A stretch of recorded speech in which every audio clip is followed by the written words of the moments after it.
Okay, sorry, we had to just go on a very quick technical break there. But Innocent, do well to call me back 0817 00951 or 0810 Okay, tell me what food you've been craving for to have. Oh, some of y'all just want to have pounded yam and egusi soup at this moment, but you just can't get it. You're stuck at home. You are stuck at home. Do well to call me back or do well to send me a text message on the number 0701 933 9962. Hello. Hello. Hello, who's on the line?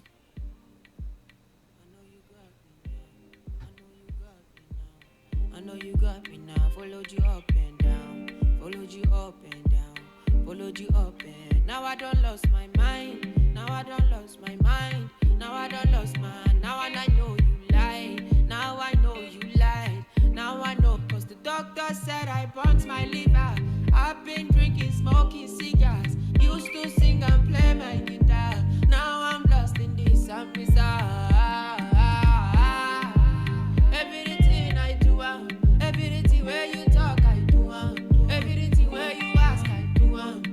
Say you don't bust my eyeglass. You don't scatter my plans. See my eye, I don't cross. Hello, Today 95.1 FM. Hello, Today 95.1 FM. Okay, we lost that line. We lost that call there. But do well to call us up again. 0817 00951 or 0810 951 0951.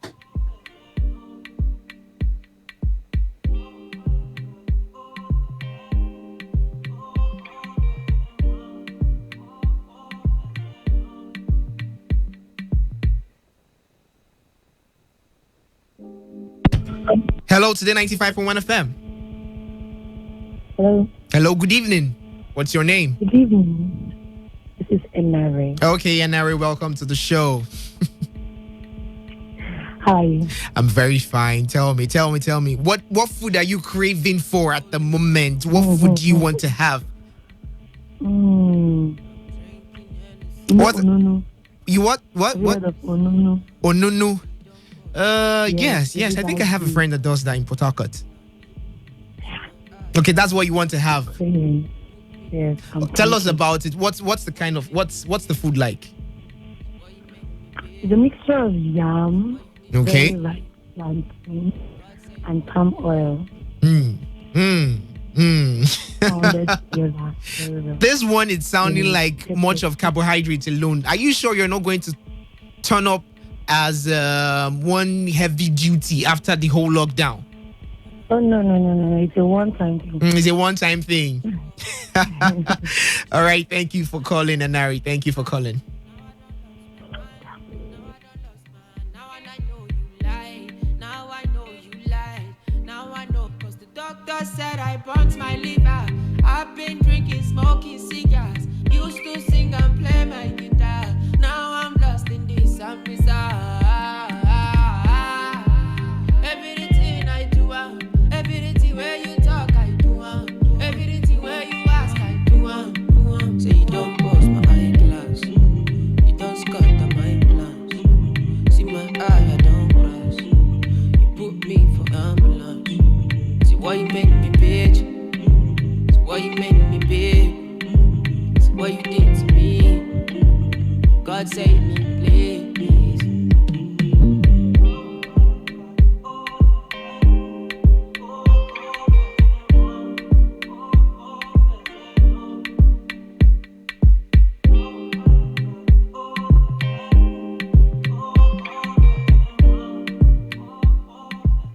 All right, keep the calls coming in 0817 00951 or 0810 951 0951, or you can send a text message to the number 0701 933 9962. What are you craving for? What are you craving for? If you are from Bayelsa and you're listening to me, tell me you want to eat kekefia. Tell me you've not missed kekefia, KKF. Oh, I know some of y'all just got I just touched something. I just made you remember something. Okay.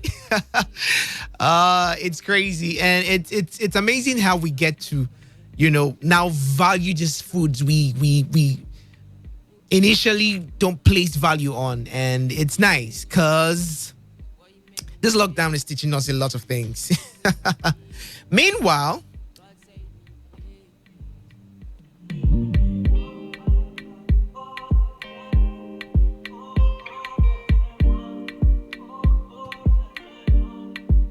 I know you got me now. I know you got me now. I know you got me now. Followed you up and down. Followed you up and down.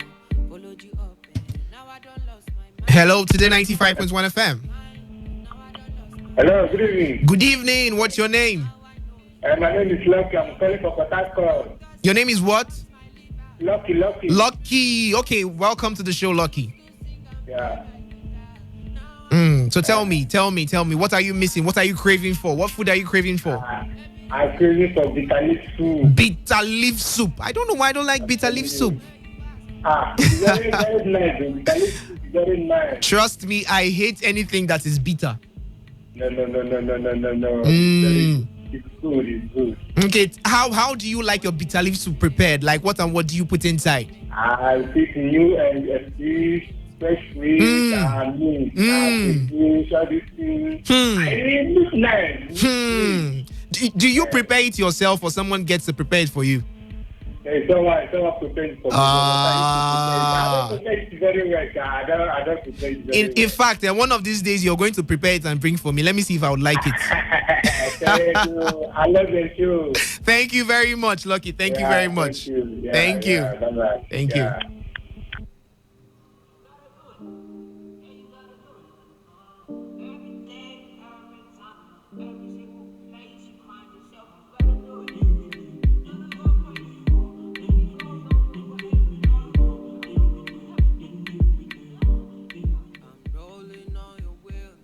Okay, meanwhile, the son of the late Fela Kuti, his name is Seun Kuti, is reacting to this very weird picture. And I saw the picture and I was embarrassed at that picture. I was totally disgusted at the fact that that picture actually showed up on the internet. Okay, what am I talking about?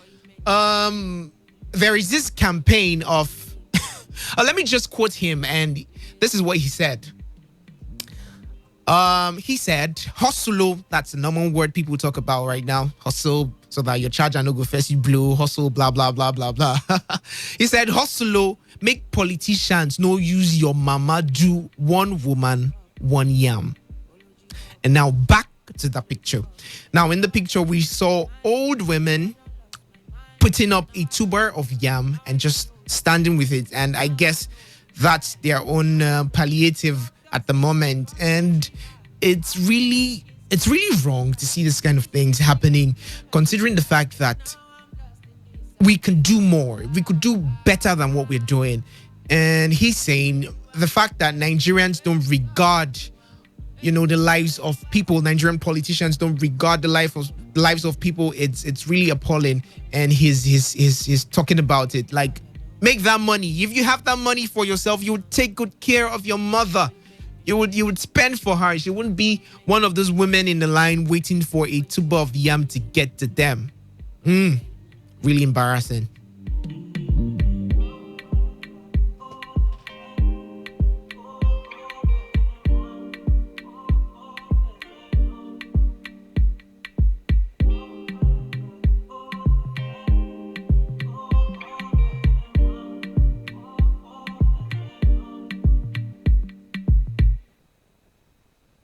All right, just in case you're tuning in, it's Entertainment Recap. That show you get to hear all the latest juicy gossip and gist in the world of entertainment. And guess what? Today we're talking about food, okay? Food. So many people like food. So you get to call me and let me know, what food are you craving for the most during this lockdown? Is it rice? Is it eba? Like that food you have not eaten in a very long time and you're just waiting for this lockdown to end.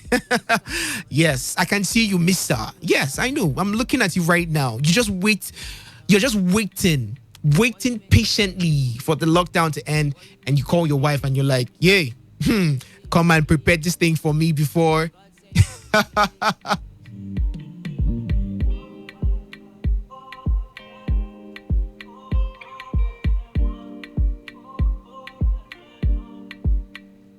got me now. I know you got me now. I know you got me now. Followed you up and down.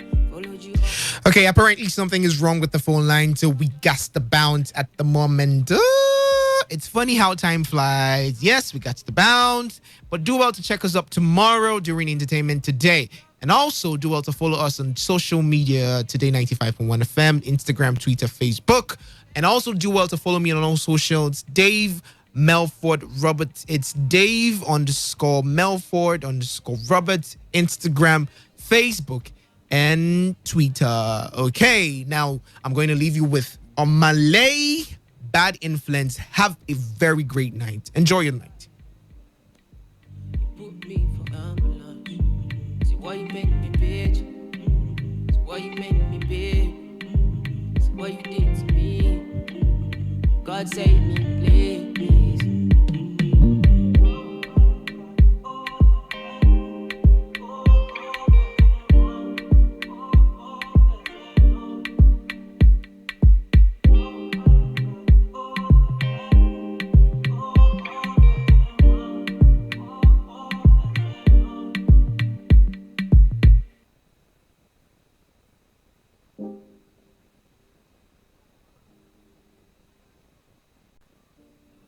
95.1 FM, the voice of the people. This is Today 95.1 FM, Port Harcourt, voice of the people. Radio has never been this good. Today 95.1 FM, Port Harcourt.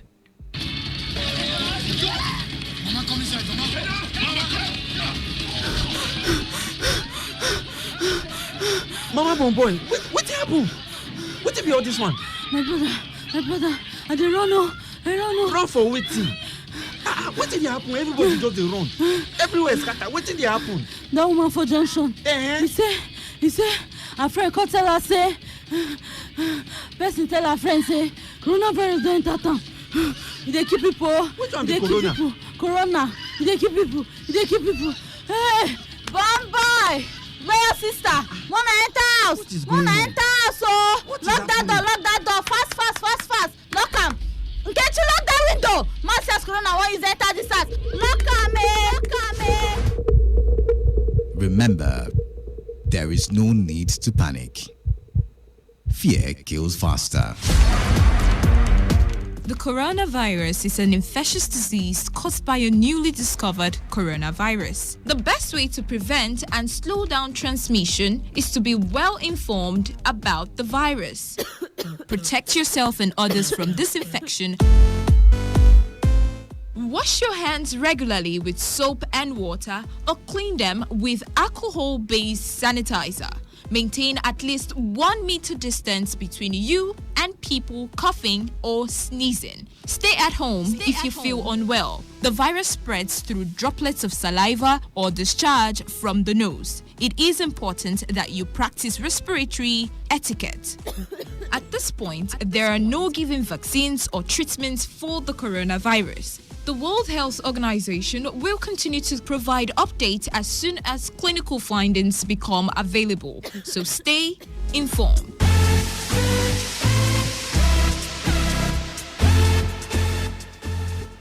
This message is brought to you by Today 95.1 FM, Voice of the People.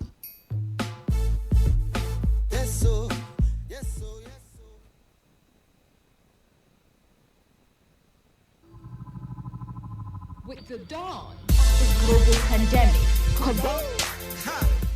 known as COVID-19, we have been advised to self-isolate and observe social distancing rules.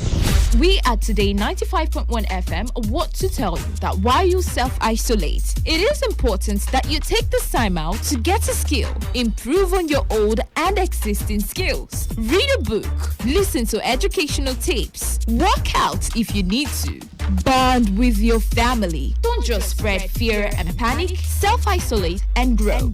Make this time count for you. This message is brought to you by Today 95.1 FM, the voice of the people.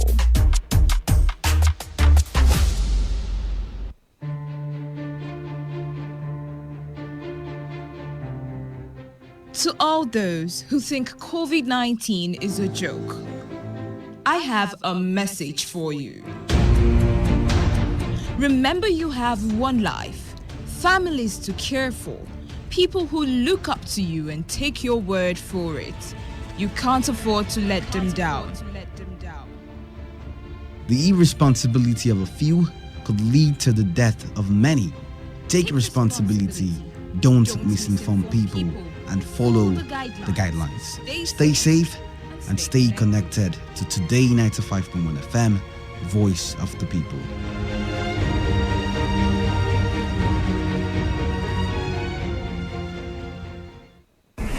This is Today 95.1 FM.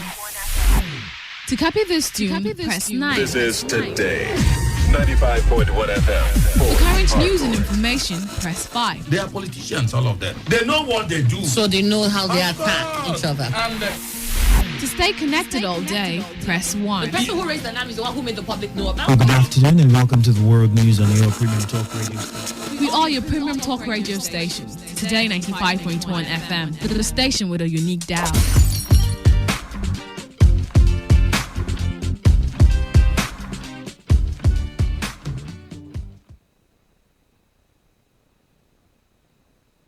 What is happening in your community?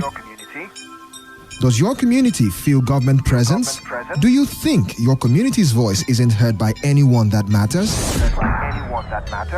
Join us on Area Talk, the platform that zones in on happenings in, out, and around your local communities. We focus on the problem and take eyewitness account to help us get a better picture on any issue. Every Tuesdays to Thursdays by 7 p.m. on Today's Connect, only on Today 95.1 FM.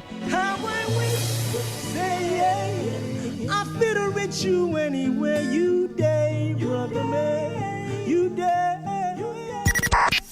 95.1 FM, Voice of the People. And we're back.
Everywhere it's crowded. Me, I'm even scared of having this coronavirus. I'm even scared of touching the keyboard. It's better we just stay at home, forget about the learning than we. Most of us, we don't have smartphone, we don't have data, we don't have lights to start charging our phones to start learning. So I'm against it. It's not just what it's cause. Most of us have not even seen food to eat. Then we now use our money to start buying card to provide free Wi-Fi or free data subscription for students. It will be very difficult for us. We don't have steady power supply. There's no strong network in this country. And to do this stuff badge by badge at the ICT, the school ICT, maybe they give us a distant stuff and we write the exams and that's all.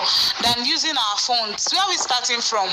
The school website is having issues and yet they want us to do an e-learning. It won't work.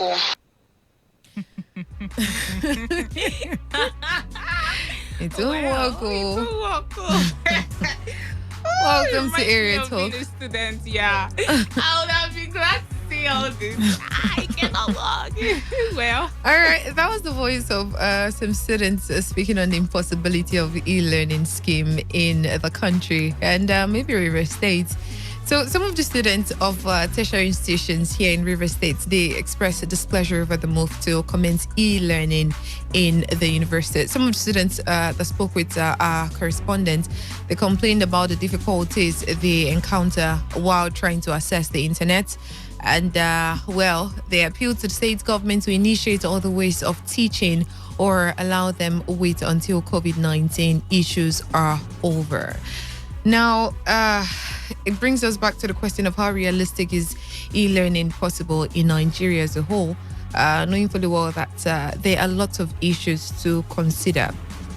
That's due to the lockdown, COVID-19, students have not been able to attend classes, to go to school as usual, because of course they would have to cluster together. Well, we know how our schools are and how many persons are in a class. Yeah, a lot of schools have a lot of students in a class and all that, and they can't afford to do that right now, especially with this corona thing going on.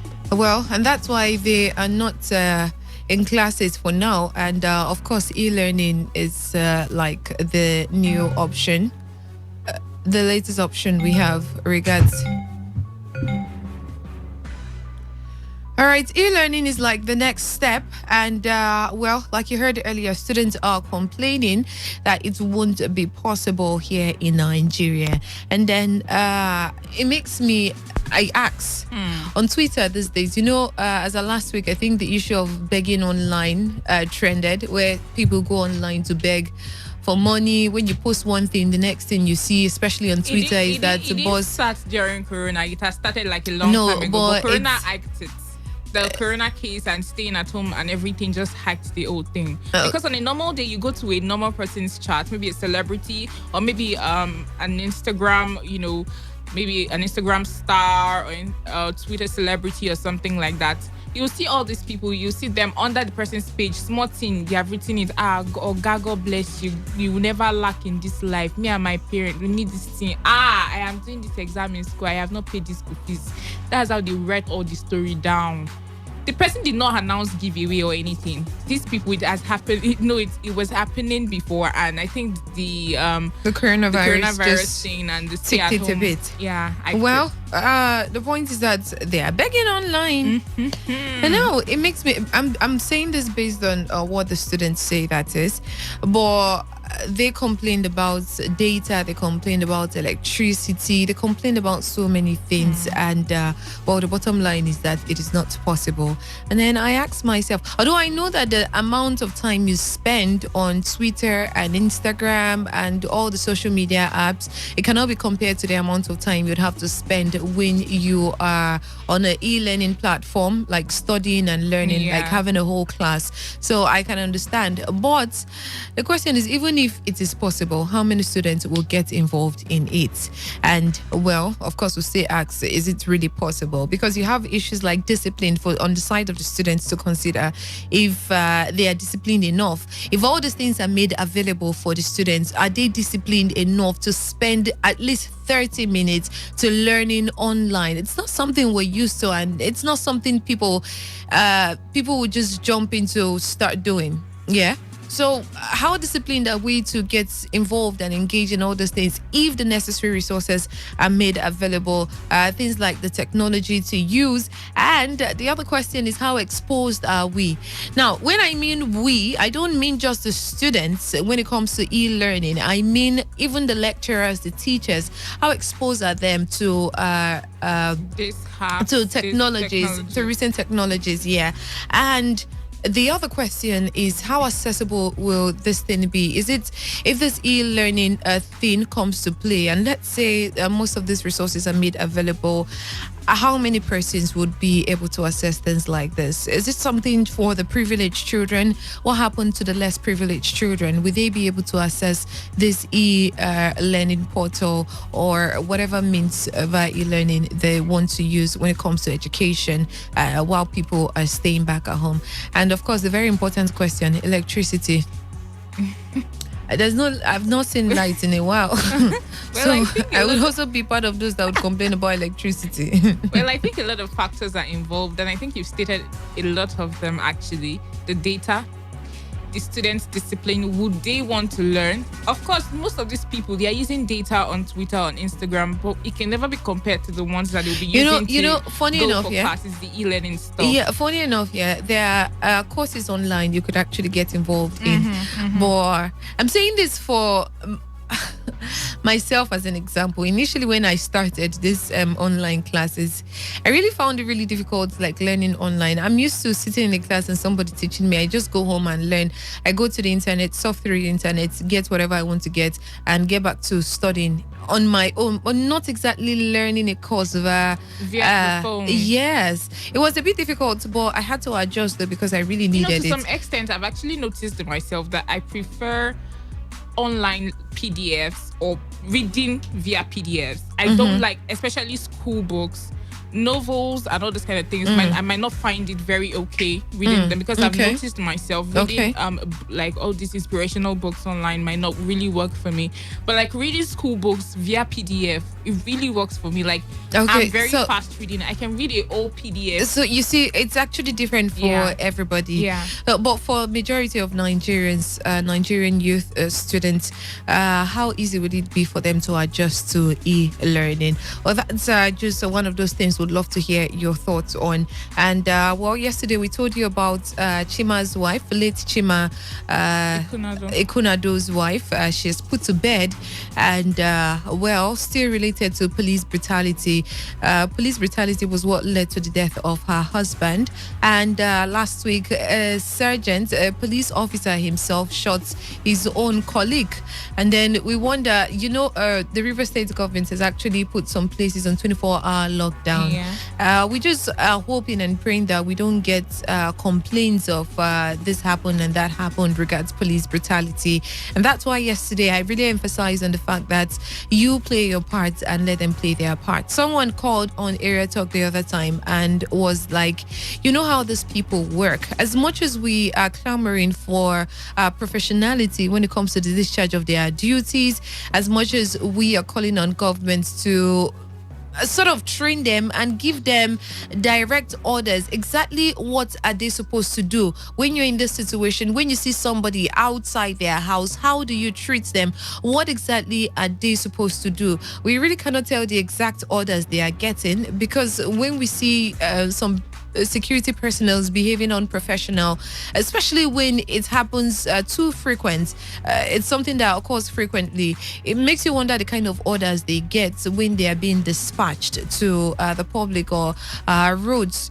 So as much as we're clamoring for governments to sort of give them what their head, the head of security agencies, the different security agencies, as much as we're telling them, give these people orders, exactly what they're supposed to do. When they see people out here, is either you're sending them back home or you're doing this. We actually don't know the kind of orders they get. Well, but it might what not to necessarily believe be just the orders. It might actually be the person's free will, like the person yeah, we know that most of them, yeah, exactly. I'm just trying to see, I'm just trying to pick different reasons why they might be doing what they're doing. Some are just trigger happy. They're just like, I don't know, somebody compared it to paintball. You've gone paintballing here, when the gun is in your hand, as in it's just sweating you to shoot. So you don't know, maybe that's the kind of feeling they also get when they are with the guns, the original and real guns, of course.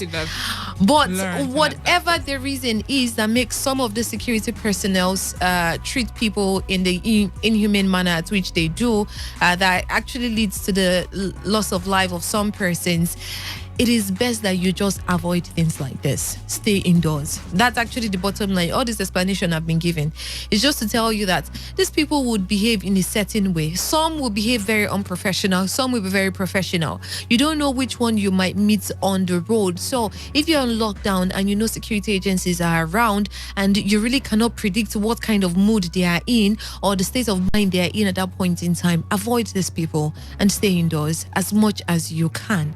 And then it brings us to the issue of the River State government and the way orders are being given out. Some persons now feel that this lockdown of this different places that has been listed, and all of a sudden it was given yesterday and it started this morning. Some people feel like is it that we're just being punished because some persons decide to flout the order of staying indoors? Because if you're really trying to help the people, this is some person's opinion, if you're trying to help the people, as in to avoid the spread of COVID-19 in River State as a whole, the way and manner at which the River State government is going about it, some persons feel it is just him punishing some people, dishing out orders to punish people for whatever mistake they made, instead of putting things in place like, okay, because of COVID-19, this particular area, this particular community have been flouting the stay-at-home order, and for this singular reason, from this date till further notice, we will be shutting down, but we're giving like a particular time, maybe from now till tomorrow, get as much as you can get in your houses because we're shutting down. People would feel that you just tell them to lock down. What if we don't have anything in our houses? What if we don't even have the cash to even purchase that thing? Well, having the cash and the next morning. Well, at least there's a human face to it. That's what some persons feel. If you're going to give these orders, give it with a human face. While some feel that, well, there was a human face initially and you flouted this orders. So what is the difference between the human face now and the ones that was given initially? Because there was a human face, and that's why some persons felt like they can just gallivant, knowing fully well that there is a lockdown, it's time for you to stay at home, but you still want to go out.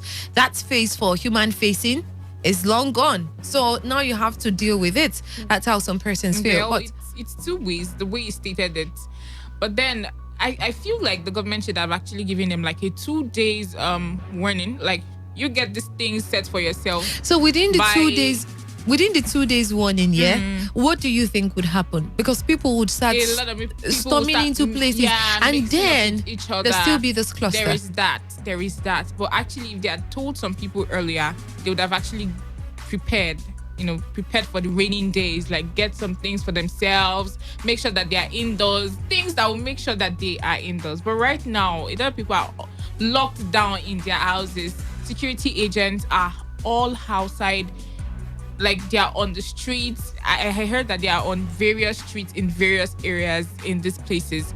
So how do you expect people to even go out to get anything? They're not even supposed to go out in the first place. But people that don't have anything to eat in their houses, what are they supposed to do at this period? But then they have actually given them the human face before, where they had granted them the opportunity of just staying indoors. It does not mean that you can get what you want to get, but just stay indoors. But then people flouted it, and now they are facing the consequences. But it's a very sorry case to those people that don't have food in their homes or have not prepared for these raining days, because it might really, really be rainy. Really be rainy. All right, that's a bonus thought. I'll give the phone lines, although we might not be taking calls immediately. We'll still talk about some other things. Now, yesterday you heard that the new commissioner of police in River State actually went to pay a visit to the family of the late police officer that was shot, and we heard something was given to the family, and she was also told that Inspector General is already aware, has been briefed on the issues, and so many things. But this particular police commissioner paid a visit to the family, and of course they said the guy will be paraded in court today, and he's no longer a police officer.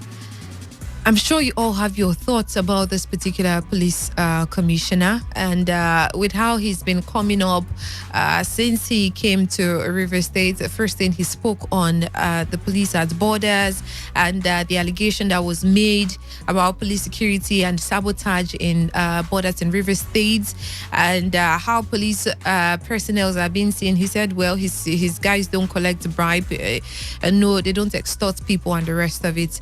Well, the commissioner of police right now in River State, that's Joseph Gobo Mokan, is actually withdrawn all police personnel that is attached to the state task force on street trading and illegal motor parks. So the spokesman of the command, Namdi Omoni, confirmed the development in an interview with our correspondent at the command headquarters in Moscow Road, Port Harcourt. Omoni, the deputy superintendent of police, said that the move will enable the commissioner adequately review the situation before deploying any officer to such operation. Uchendo Ejowa, correspondent, was at the command headquarters. And of course, he made this report.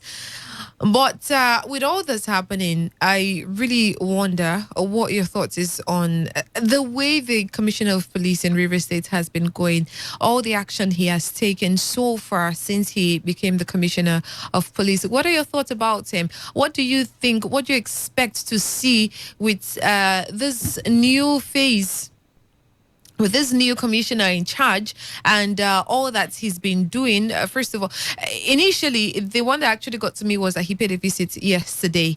We know what happened with Chima and all the saga surrounding that particular Chima's death and the Ikoko for, and how some persons perceived the position of the commissioner of police.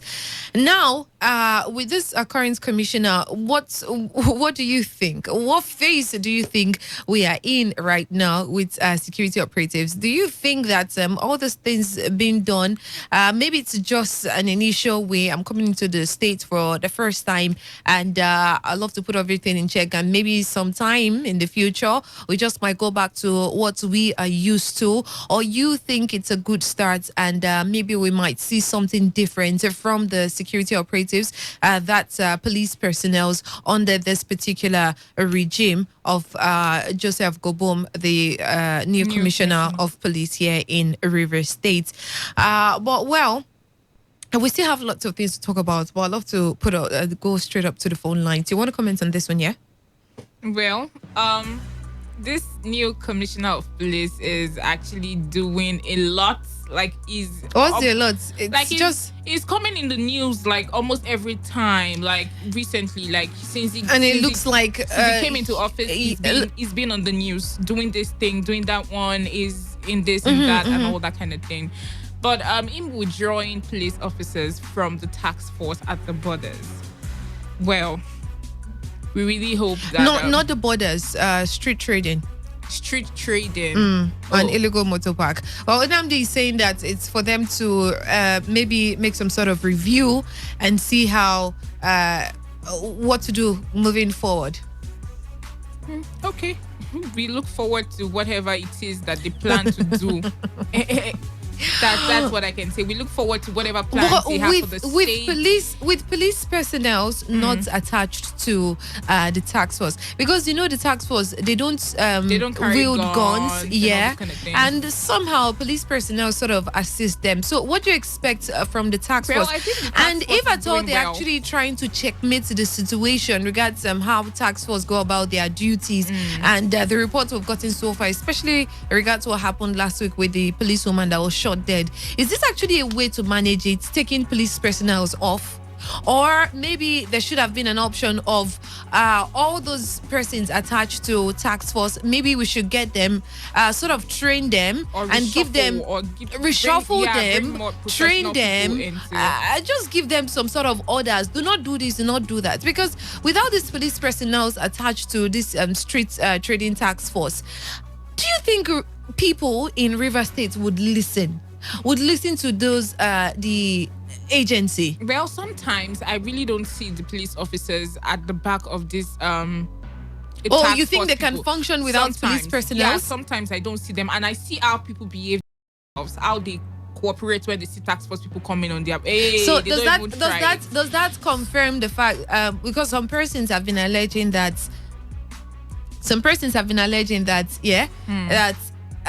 most of these task force, they don't even need police. They just do whatever it is they want to do without even police. They are the ones that apprehend these people, take them to wherever they want to take them to, treat them however they treat them. And many a times they don't even see police personnel there with them. That's the allegation some persons have been making.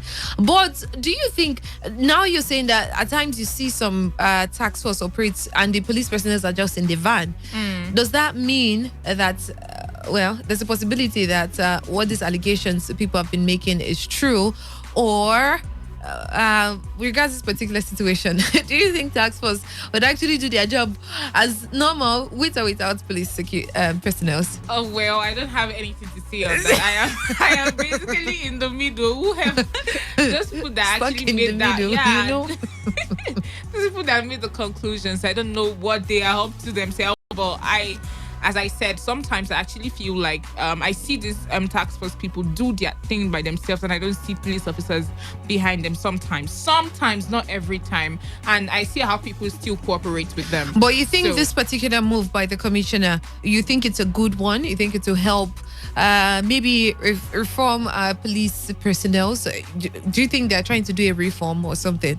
Well, I don't know what he's planning on, and I don't have a stand concerning this particular issue. I don't know what exactly to say about this, because it would have been nice to have these police officers like monitor what they are actually doing. Yeah, the task force is actually doing. What the task force is doing, like rather than just let them be on their own. Yeah. Because we would want to believe that police are there to instill law and order, and like some persons have been complaining, some of the task force personnel have been going rogue, sort of doing whatever it is they want to do. So maybe having a police officer attached to them sort of put them in check to some extent. Are like the law enforcement, like that's their name, law enforcement agents.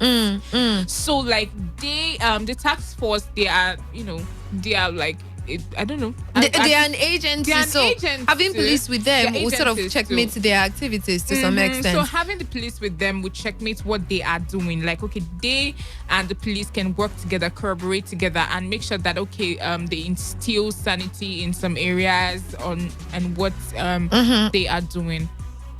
Okay. Well. Okay, let me put up the phone line before I share this particular story with you as well. It's still 0817-0000951 or 0810-9510951. It's Area Talk on Today 95.1 FM. She's Boluwatife. I am Buchirafa. I would love to hear and get your eyewitness reports and things happening in and around your community. 95.1 FM. Good evening. Hello. Hello. Good evening. Good evening. Welcome. Okay, I'm calling from Field Houses. Good to hear from you today. Go ahead. Okay, I want to talk concerning the lockdown. All right, shoot. Because for some time now in Field Houses, we have military men all over, just within the military, and just like they are intimidating people and so on, which is not good. And as for the lockdown, I don't think the lockdown is even working. Because despite the lockdown, we still have more cases coming up. You know what I'm saying? Then concerning the commissioner of police, I think what they just did now is a welcome for him to know how the police are behaving in River State. What they are in River State, they don't do it in the north. That is it. So they have welcomed him, and we know the police we have in River State. Thank you very much. All right. Thank you so much for calling. Well, I think the cases has increased because some people actually do not obey the rules of stay at home or stay indoors in the first instance. Okay. If it has increased at all. Okay. 95.1 FM. Good evening. Hello, good evening. Good evening to you. Welcome.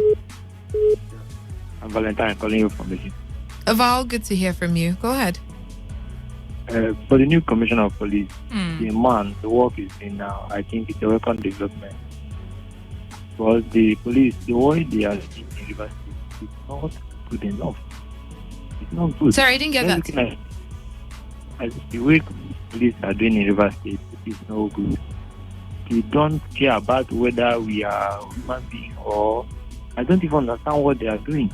Okay, look at the police to kill the police at Eneka. Just look at it. What is happening? So does it mean that they don't know how to handle their gun or what? I don't know. I think the man should look into that. Thank you. Okay. All right, 95.1 FM. Good evening. And we lost that one. So the River State government says the current efforts to prevent the spread of the deadly coronavirus in the state would show the true friends of the state. The Secretary to the State Government, Tammy Danagogo, who doubles as the Chairman Palliative Committee on Food Purchase, said it is in time of suffering that you discover your true friends. He made the assertion while receiving palliative from some companies operating in the state. The SSD stressed that Governor Nyesom Wike is doing his best to alleviate the biting effect of the COVID-19 on the people. In your opinion, do you think what the state government is doing is good enough? 95.1 FM. Good evening. Hello. Hello. Hello. Hello. Yeah, good evening, Buchi. This is Pastor Peter, aka God is the greatest. Good to hear from you today. Go ahead. Yes. See, there's something I want to say about our police officers. See, one of the issues of our police officers is that many of them are into drugs. Because I personally saw it with my eyes. Many of them are into drugs. And sometimes they react acts of probably excessive taking of drugs. How do you know that most of them are on drugs? Where did you? On drugs? Have you seen them taking drugs and all that? I saw it with my own eyes. Okay. I saw it with my own eyes. It's not just that. There was a time I took a case to a park. I don't want to mention. I took a case and I got there. And before these guys came, before they went for the arrest or this, you see, I saw them rapping. They were rapping pastors of India in my presence, and I told I'm a man of God. They say, he says, sir, this is how we do it. You understand? I was really shocked. I saw it with my own eyes. Then again, also, society is also responsible for some of the characters that our officers, put up. Sometimes when you talk of, yes, I'm talking of the society, our society. When you talk of government, I remember here in Port Harcourt, some of these are our police checkpoints here in Port Harcourt. Police were really doing a great work at a particular time, maybe 2 years ago, when this checking point, both the one in Igrita, the one here in Urupoko, there were even cameras that were, put on all those places. They were even using dogs. Many criminals were being apprehended. What stopped all that? And before you know, everything just turned around the other way around. And you start seeing them misbehaving. So I think the problem is not just only the police. Government is also responsible because they are using them. They are using them for their own personal selfish aim. And also, because of this, the police too, they are in a tight corner. I can tell you of a truth. There's a particular experience I have recently of a police at Igrita here. That police was a very good person. Up to today, I have recommended him several times because he handled a case for me and he didn't even take 1 naira. Even at the time I wanted to share, he said, no, sir, I don't want to. There are good ones, but one of the major problems we have right now with our police is that they are being used. There are people using them. And because of these people, they are not able to do their work well. So if we want our police to change, let society also change. If society change, police will change. All right. Take it from me. All right. Yes. Thank you so much for your contribution. If society changed, police would also change. 95.1 FM. Good evening. Buchi, good evening. Good evening to you. Greetings. My name is Lawson. I'm calling from Yenagua. All right, Lawson. Good to hear from you tonight. Go ahead. Yes, this lockdown thing, I don't know. We've not, Bayelsa here, we've really not witnessed this total lockdown. And it's just the borders that were closed. And, because of the index case, the governor yesterday decided to go total. You understand? And my sister, it's not easy at all. I now see why Rivers people were seriously crying and still crying. It is not easy at all. And it came, no notice was even given. The governor by 4, and then I came up, and then I said it's total lockdown. And before you could even run the rain yesterday, it was something else. So, yes, we couldn't even get any. There was no notice. That's just the only problem I have with it. So you're now comparing it to what people in the River State are complaining of? It's almost same thing. Now, see, the annoying part of it is that he said total lockdown, and then suddenly prices of things just went up. I mean, the Gary was, the basic was just 700. And now I'm telling you by yesterday, they are even calling 1,008. 1,005. 1,800. And you are complaining. You should come to River State. I'm telling you, it's terrible. Your water. This is for a basin of for a basin of Gary here, not a rubber, not that paint rubber. I am telling you that the rubber was 700. Now they are telling you 1,002, 1,003, 1,005. Some are even telling you 1,008. Wow.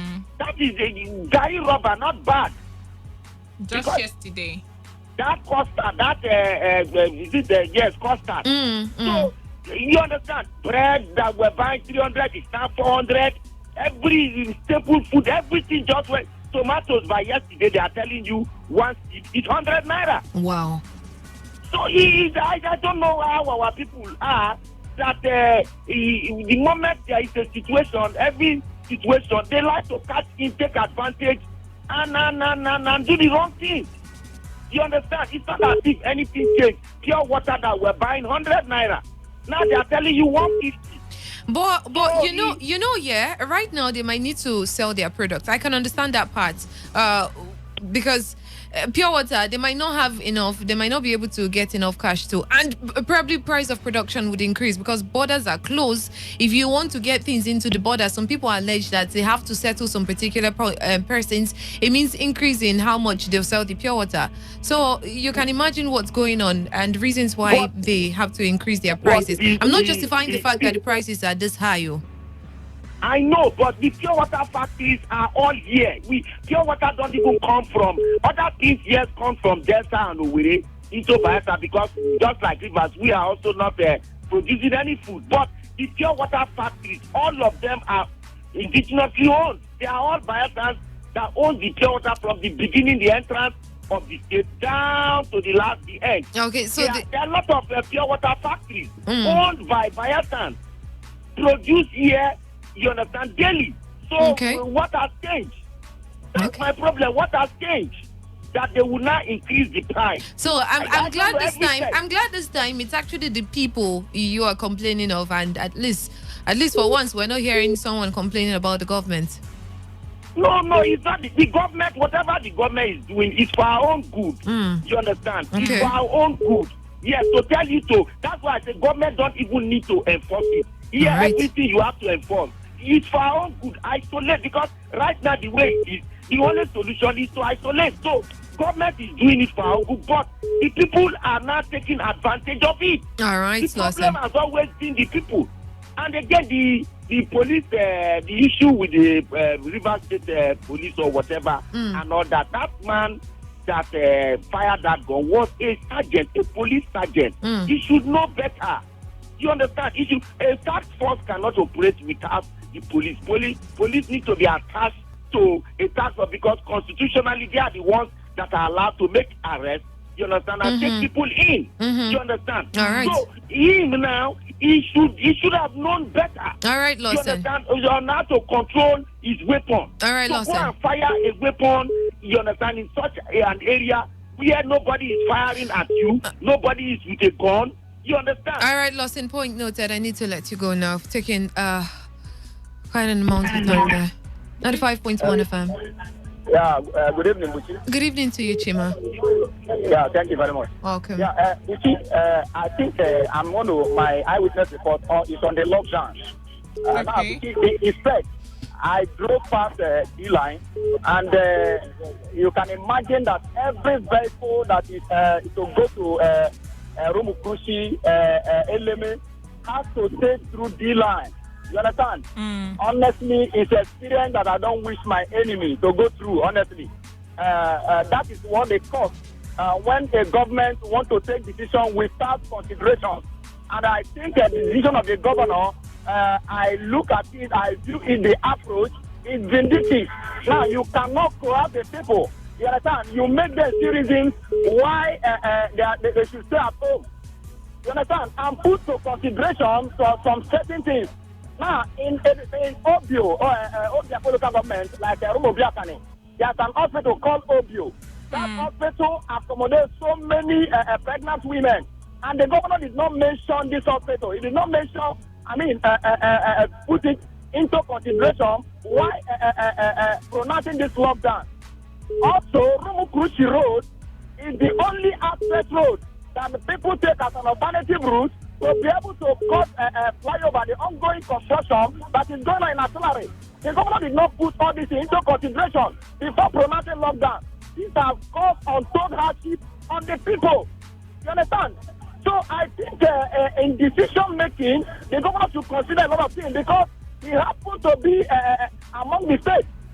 He was there and he knew the condition of the people before he became governor. You understand, Bushi? So I think the governor in different areas have made mention on how he was with the people. And at this time of the year, and the people have faced with condition of hardship, you should be able to consider the people because you said that you were with the people. The people gave you the mandate. You cannot coerce them and make them and force them without considering their plight. All right. These people, they are suffering. You understand? Yeah. So I am calling on the governor to put into consideration the Rumukuchi road. At least you can restrain movement, but not vehicle, because that is the only alternative route that can lead people to Element Junction and Rumukuchi as well. All right. Thank you very much. All right. Thank you so much, Chima. Speaking on transportation, take a listen to what Lekia had to say first of all.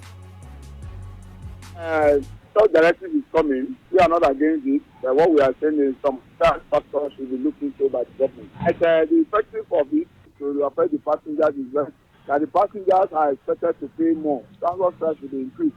The passengers have to pay for the rest of the seat. And another synergy that happens that by the grace of God, the National Union of Road Transport Workers, we are trying to have some partners together to ensure that we orientate our drivers and ensure that our drivers also adhere to that directive of the government. That the government have to also do their own part. All right. Commercial drivers here in River State are now threatening to increase the cost of transportation across the state.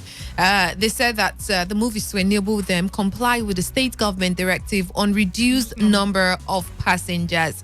That I cannot test it. That is not happening along this East-West road. Please, if that's happening anywhere else, this East-West road from, I don't know, I think they said from Obirikwere, or what do they call this place? Choba. No, that bad spot. Umpolu. From Umpolu to Choba, you don't see things like that. They still carry their 3 passengers behind, 2 passengers in front. I thought you were even over this old thing. I thought people had already adhered to this old thing. Why are they bringing it up right now?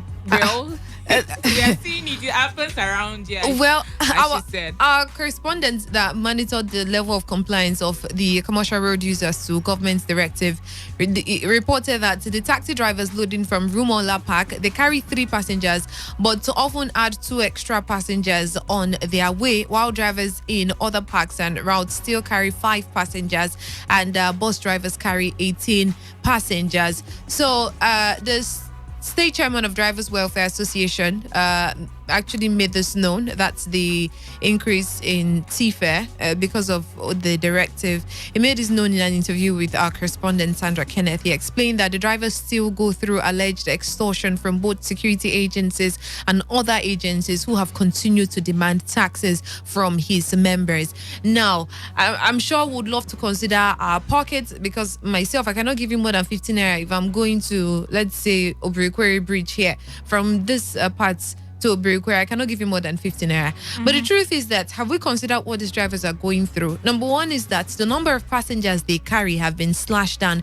We can say fuel price has reduced, but how many stations sell at that price? Now, these people would have to settle people on the road, whether it's a particular task force or a security personnel. They will still make all those settlements. And it's sad now that there's lockdown and they don't get to see as much passengers as they see before. What do you expect these drivers to do? How do you expect them to survive?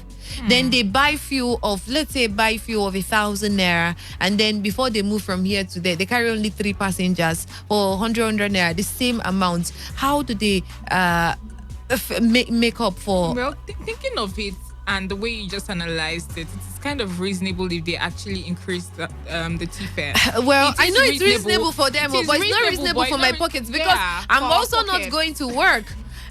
Well, I'm coming to work, but considering others, we are not going to work. No. How do we get the money to even pay for the T-fare?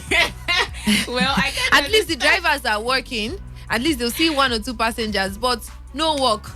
Business shut down, lockdown. Kukuma. When I now manage to step out of my house, they now tell me to pay 200 naira for where I will pay 100 naira. We're just saying that the idea is reasonable, but not acceptable. Now, it falls back to the River State government. I think there should be a way to regulate all these things. Regulate it so it benefits the transport workers. Make sure that security agencies or people standing on highway do not collect tax from these people. Whether you like it or not, they would have to settle these people before they can ply this road. Now they are paying taxes. They are buying fuel in some places. places the normal rates, not sticking to the new rates I was given, the slashed rates that is, and they don't still get to carry enough passengers like they used to carry before. How do you expect them to survive? I feel this falls back to the government, not the people that don't have money to pay or the drivers that are clamoring to increase the T fare. It's what exactly is government doing? You're giving orders that these people should carry this number of persons, but they are still the normal way, the normal amount of fuel they buy, the normal jakuje they are paying on the road. They are still the normal money they will still pay on the road. But I think that is where they should actually look into. They should not collect money from these people again. Even when they don't even collect the money, sir. How much do they make? 95.1 FM. Hello, Buchi, good evening. Good evening to you. Welcome. Yes, Buchi is the wife from Where have you been? Is it lockdown? You said you lock your phone down. The lockdown is too much. We eat you. The lockdown. But, you know, one person didn't eat. He cannot talk and I cannot go. I understand. You are Brahma. It's everywhere. It's good to hear from you. Yes. Buchi, I want governor to try as he's trying for this COVID-19. Let me see use that power. Try for our road. Use that power. Try road. Oh, you are Brahma. How I love you. I don't know that this governor gets heavy power to do all this. Let me see how to get this power to do that our road. That our problem. Because this road, we want to give us this COVID-19. We are suffering. Because I don't know why the sickness, all the sickness, I don't know why the sickness come from, whether it was suffering or what. So we are suffering for the road. Let them help us use this opportunity and begin to find way to do this our road. Because I cannot talk anything about that road. That road is very important. Yesterday, I didn't learn for Buchi. I regret voting back over for that community. I regret. I saw the thing bad. I am that community. Upon that way for no way to move back. So I am begging governor, the commissioners. I know that everything now they are seeing everything. I this COVID-19 they are going down. So the COVID-19 will be settled. Let them settle with our road. All right. All right, Baroma. It's great to hear from you again. I know most persons, some even called in to say they haven't heard from you. So I'm sure you've heard from Baroma today. So this particular report says that 3 persons, including a trader, have been kidnapped in Agbo and Mbiama areas of Auda West local government area of River State. So source who revealed the incident to our correspondent said that the victims were kidnapped from their homes. The source also disclosed that some illegal camps have been built in the area by suspected criminals. The River State Police Command is, however, yet to confirm this particular incident. But there was a kidnap, according to the source, in Auda West, Abo, and Mbiama. Now, we are going to head back to security challenges now. Away from someone going to somebody's house to kidnap them, we don't know why they were kidnapped. We don't know what is surrounding that. Police haven't given an official report yet. But security in this COVID-19 period. I was listening to a friend today and he complained of a very beautiful young lady that stood actually on our streets begging for alms. As in a very fine girl. Begging and for then, harm. yeah, you can see how bad, like begging for something to eat. You can see how bad it is getting. Now, what are we doing in regards to security? What is the state government doing in regards to security? Police agencies have been pulled away from the street trading task force. I don't know what exactly would happen to security, because who do you want? Who has shishi to give you even when you kidnap them? Do they even have up to 100,000 naira if they haven't spent it on getting food stuff? And maybe the new thing you start saying is that they come to your house just to eat. Only food. Just give them food. They will go. They don't need your money. The other day, a woman called and I think it was Professor Ekiti that also called. Yeah, that they went to her store, packed her Indomie, packed the cigar in her sauce. They cooked Indomie in the person's shop, in one Aboki shop. They cooked the Indomie, they drank and everything. After they were full and everything, they left. The place. What are we? What is going on regarding security? Well, we haven't heard. I'm not saying this report we've gotten so far is not bad enough, but at least this is just at a particular stage that I think if the government swings into action regarding security and put things in place, it will not go beyond this. But are we hearing anything from the government and security agencies regarding how to secure people's property and the little food they have in their houses? Because that is really important. Are we hearing anything regards that? Measures that are being put in place, or call this line, or do this when this happens, do that when that happens. We haven't really exactly gotten things regards that when it comes to security in the state, but would want to believe that maybe they are cooking something up, and maybe we're just not in the know of it. 95.1 FM. Good evening. And I lost that one. We have messages here. Yeah, we have some messages here. And this is coming from George. Oh, George. It says, "Hi, presenter. My name is George from Rumewo, Odego. For me, Nigerian police can never change with their unprofessional act to Nigerians." Well, they will change one day. One day. This person says, "Please, I want to ask this question. Is it enough to just sack a police officer who killed someone or a fellow officer without further punishment? If a police officer mistakenly kills the IG, the person puts God forbid. Oh God. Is it only sack that they will sack the person?" Mike, can you move? Well, speaking regards that particular case, the Federal Commissioner for a Public Complaint Commission, Marshal Israel, he commiserated with the family, and he assured that the PCC would collaborate with security agencies to ensure justice is served in this particular issue. And the mother of the late police person also called out that they need justice to be served. And the guy is being paraded courts today. I don't know what came out of that particular one, but I know he was paraded in courts today. Had a year-old baby or something. Oh yeah, she had a child. Very unfortunate. This message says, "Good evening, my beautiful presenters, Buchi and Bulu. I think the new CP is doing well. I love his simplicity and personality. He's an easygoing man. Have you met him?" Like you've met this guy. Let him go on with his good job. Though we are expecting more from him, let them investigate very well. Maybe that policeman that shot the sergeant was on hard drugs. Okay, well, they are doing their investigation. Yeah, and he also said, "I have been hearing palliative for more than 1 month now." We all have been hearing. To be sincere with you guys, I haven't seen with my 2 eyes. He actually added 2 eyes. It's very unfortunate. This pandemic has really crippled my job. We're hoping for the palliative, but it's not forthcoming. There is hunger in the land now. I just used the last 100 naira I have to drink Gary this night. Oh, my brother. Okay, Chiku from Rumukuru. Okay, Chiku, I'm very, so sorry. Very unfortunate. And it's really unfortunate. I don't know what to do to help out. But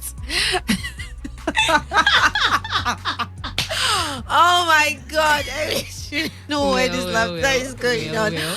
But the truth is, we've all been hearing palliative, oh my brother. It's not just you. We all have been hearing palliative. And what I always remember when I hear palliative is that the River State government said residents, not some particular set of people. Even if it's that half indomie, like the other caller said, even if you want to share that small pack of noodles, you want to share it into 4, at least give me, let me just see the palliative with my eyes. But, well, most of us, we only hear. We haven't seen anything. My problem is, even if we see the palliative, is it something that you... First of all, let us see it. That is very important. 95.1 FM. Good evening.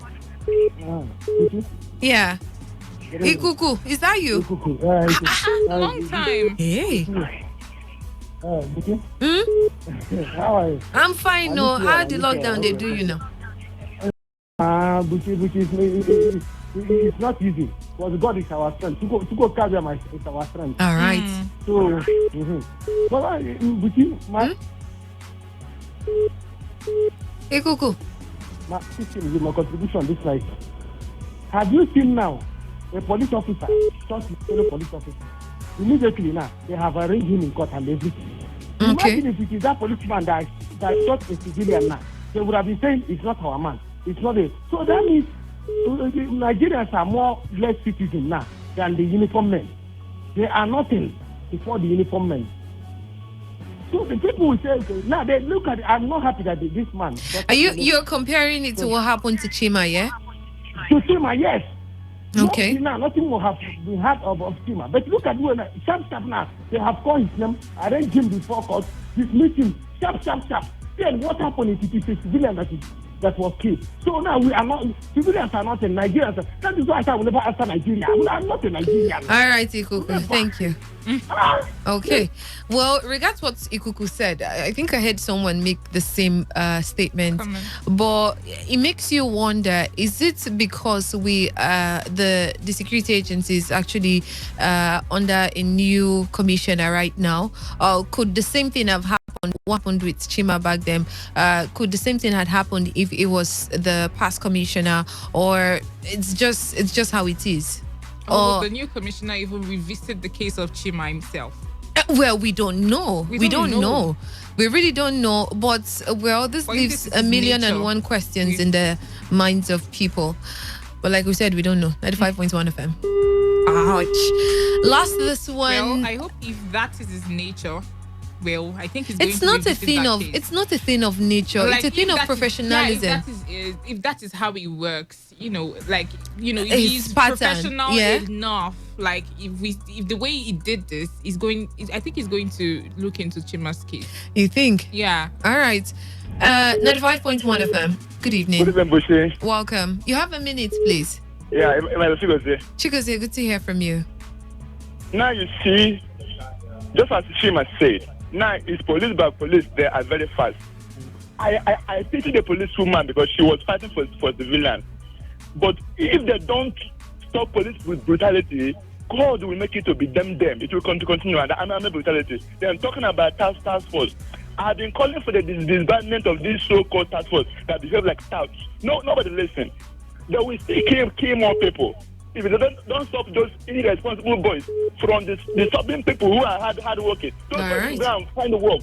All right, it's a job for them already. But thank you so much for calling in. We hope that we don't see brutality from security personnel again. And you heard the president's speech yesterday. Yeah. I was going to talk about that. I don't know how it skipped my mind. He talked about he's been getting information of brutality of some security agents and the rest of it.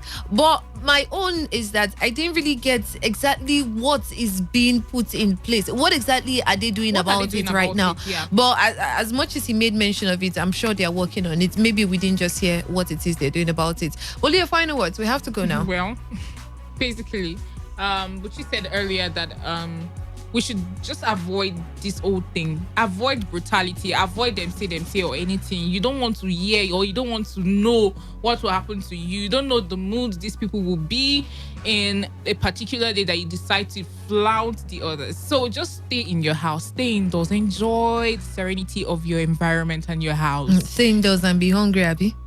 Well, they don't have a choice, do they? You see, that's the thing.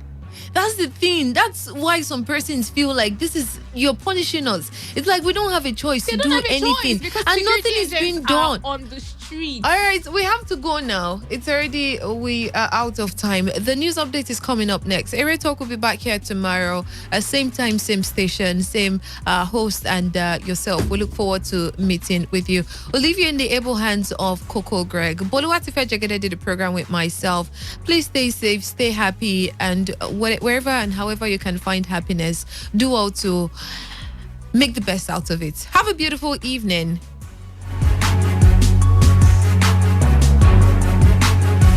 This is Today 95.1 FM, Port Harcourt, voice of the people. Every day, every hour, when the big stories break, depend on our 24-hour news team to bring you the latest. Today 95.1 FM. Whether it's happening in Port Harcourt, South, Nigeria, or around the world, we've got you covered. On air, online, delivering balanced news and unbiased analysis. Today, 95.1 FM. Today, 95.1 FM, Port Harcourt. News update.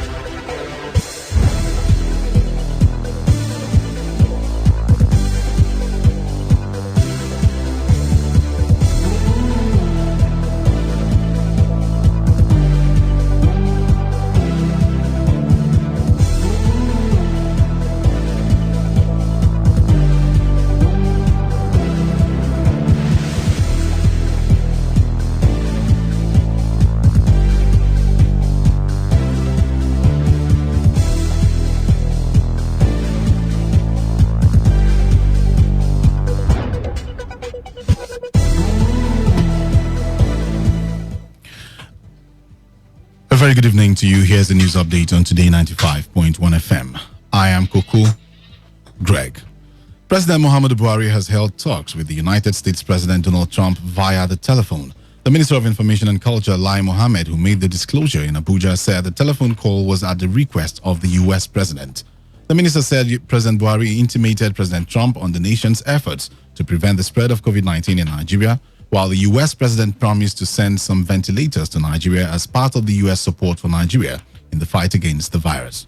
The conversation centered on Nigeria's response to COVID-19 pandemic. President Buhari used the opportunity to brief the American president on the steps Nigeria is taking to contain the spread of the disease.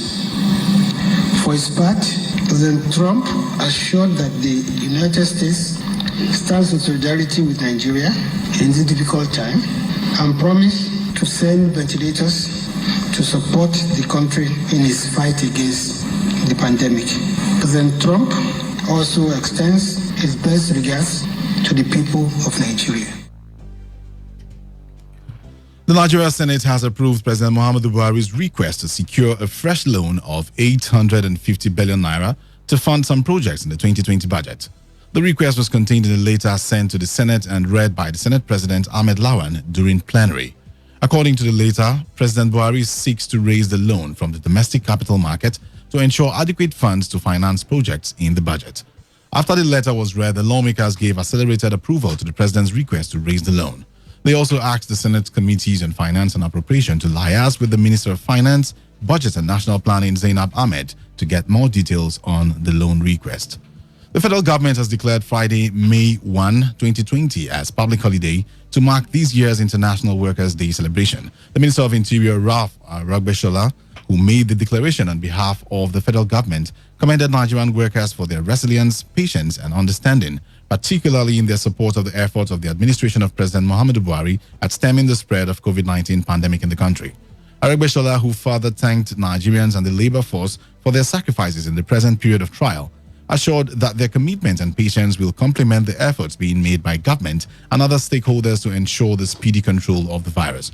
He said that with the cooperation of every citizen, as well as strict adherence to the measures being put in place by relevant authorities, the challenges being faced by Nigerians as a result of the disease would soon be put behind. The minister expressed optimism that the economy of the country will rebound and be stronger after the COVID-19 experience, taking cognizance of the various economic stabilization efforts by the present government. He therefore called on Nigerians to remain calm and be hopeful. Rivers State Governor Nyesom Wike has monitored the compliance level of the lockdown declared by the state government in parts of Port Harcourt and Obiakpo local government areas.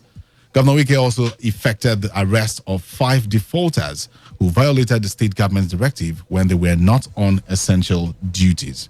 The governor drove through Elekahia and Rumomasi, where he observed full compliance of the lockdown with security personnel manning strategic points on the roads. At Rumobiakani, Governor Wike arrested 2 women on Leisure Drive and also arrested a man on a motorcycle who violated the state government's directive and handed them over to the security personnel at Rumomasi roundabout. Governor Wike, in an interview with newsmen, urged Rivers people to cooperate with the state government to ensure that coronavirus is kept at bay. Governor Wike had, in a statewide broadcast, declared a 24 hours lockdown in Elekahia, including the entire stretch of Rumo-Kalagbo-Elekahia Link Road, Rumomasi, including Stadium Road and Rumobiakani. Rivers State government says the current efforts to prevent the spread of the deadly coronavirus in the state will show the true friends of the state. Secretary to the state government, Tammy Danagogo, who doubles as the chairman, Palliative Committee and Food Purchase, said it is in time of suffering that you discover your true friends. He made the assertion while receiving palliatives from some companies operating in the state. The SSG stressed that Governor Wike is doing his best to alleviate the biting effect of the COVID-19 on the people. In the meantime, the mother of the late female police sergeant who was shot dead on duty at Eneka, Mary Elekwachi, has called for justice over the death of her daughter, late Sergeant Lovenda Elekwachi, who was shot by her colleague. Mary Elekwachi, who spoke with when Federal Commissioner, Public Complaints Commission in Rivers State, Marshal Israel, led his team on a fact-finding visit, said the untimely death of her daughter, who was the breadwinner of the family, has left a vacuum in their family. Mary Elekwachi called on well-meaning Nigerians and the government, including security agencies, to ensure that her family gets justice. I carried that my daughter Bele, my husband died. So I suffer train that my daughter. That my daughter, the only daughter, where they help me for everything. Where remember say mother. Now I don't have anything. I beg that person waking my daughter. Don't allow the person to go free. Don't allow the person to go free. That small boy where my daughter live for me. Don't allow the boy to suffer. Don't have anything to say again. I don't suffer for this world. Mona help me. On his part, the Federal Commissioner Public Complaints Commission, Marshal Israel, commiserated with the family and assured that the agency will collaborate with the security agencies to ensure that justice is served in the matter. I'm here to commiserate with the families of Sergeant Lovinda, who was killed by a trigger-happy police officer. First, as a Nigerian, I'm concerned, but as an chairman, I am more concerned. You see, the Public Complaint Commission, as a federal government agency, works with the police and we complement the work of the police. I have worked with a lot of sincere, good and honest police officers, but there are elements and characters in the police that behave as if they come from the moon. It is incumbent on the police to fish out some of these criminal elements and deal with them to salvage the image of the police. It should be tried properly and justice should take its own course. And on the foreign scene, a top New York City doctor who was on the front line of the United States fight against coronavirus has taken her own life. Dr. Lorna Breen, who was medical director of the emergency department at New York Presbyterian Island Hospital in Manhattan, died of self-inflicted injuries. She died in Charlottesville, Virginia, where she had been staying with her family. Her father, Dr. Philip Breen, told the New York Times that she tried to do her job and it killed herself. He said Breen had fallen ill with the coronavirus during the course of her work and returned to the job after about a week and a half of recuperating, adding that the hospital had sent her home again before her family intervened to bring her to Charlottesville. And that was the news update on Today 95.1 FM. Do not forget to take responsibility. Wash your hands frequently with soap under running water. Avoid touching your face and high contact surfaces to prevent the coronavirus.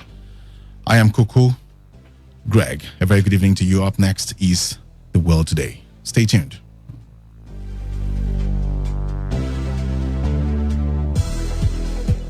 Today's news, today's entertainment, today's sports, today's issues. Today on Today 95.1 FM, Port Harcourt.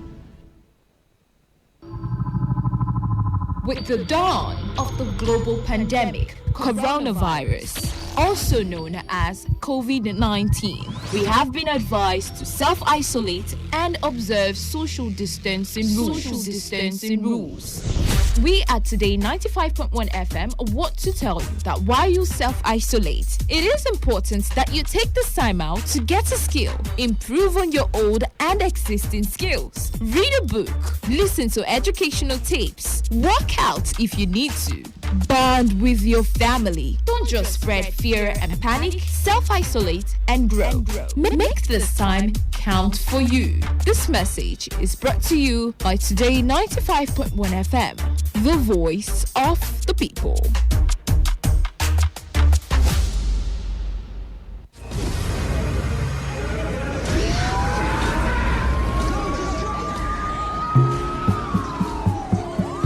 Peace is a situation where there is no war or violence in a society. Peace allows wealth to accumulate and the society to advance. Through peace, generations of wealth, education, technology can build up, thereby making people very prosperous and happy. Without peace, there will be violence, war, and underdevelopment in our society. The most disadvantageous peace is far better than the most just war. Let us embrace peace for a better society. This message is brought to you by your premium talk radio, Today 95.1 FM. It's what I pray for all around the world. It's what I pray for all my. This is Today 95.1 FM, Port Harcourt, voice of the people.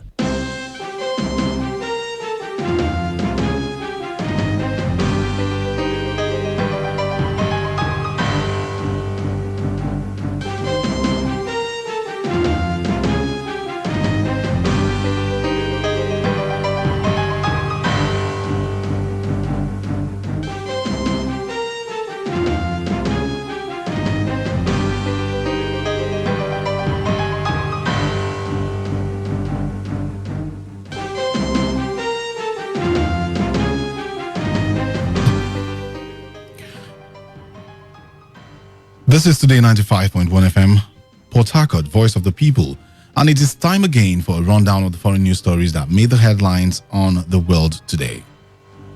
In our package tonight, Lebanese man dies from overnight clashes between protesters and soldiers. The top New York City doctor on front line of United States fight against coronavirus takes her own life. Argentina bans all internal and international commercial flights until September 1st due to deadly coronavirus outbreak. India counsels orders for about 500,000 coronavirus rapid testing kits from China for allegedly faultiness. My name is Kuku Greg.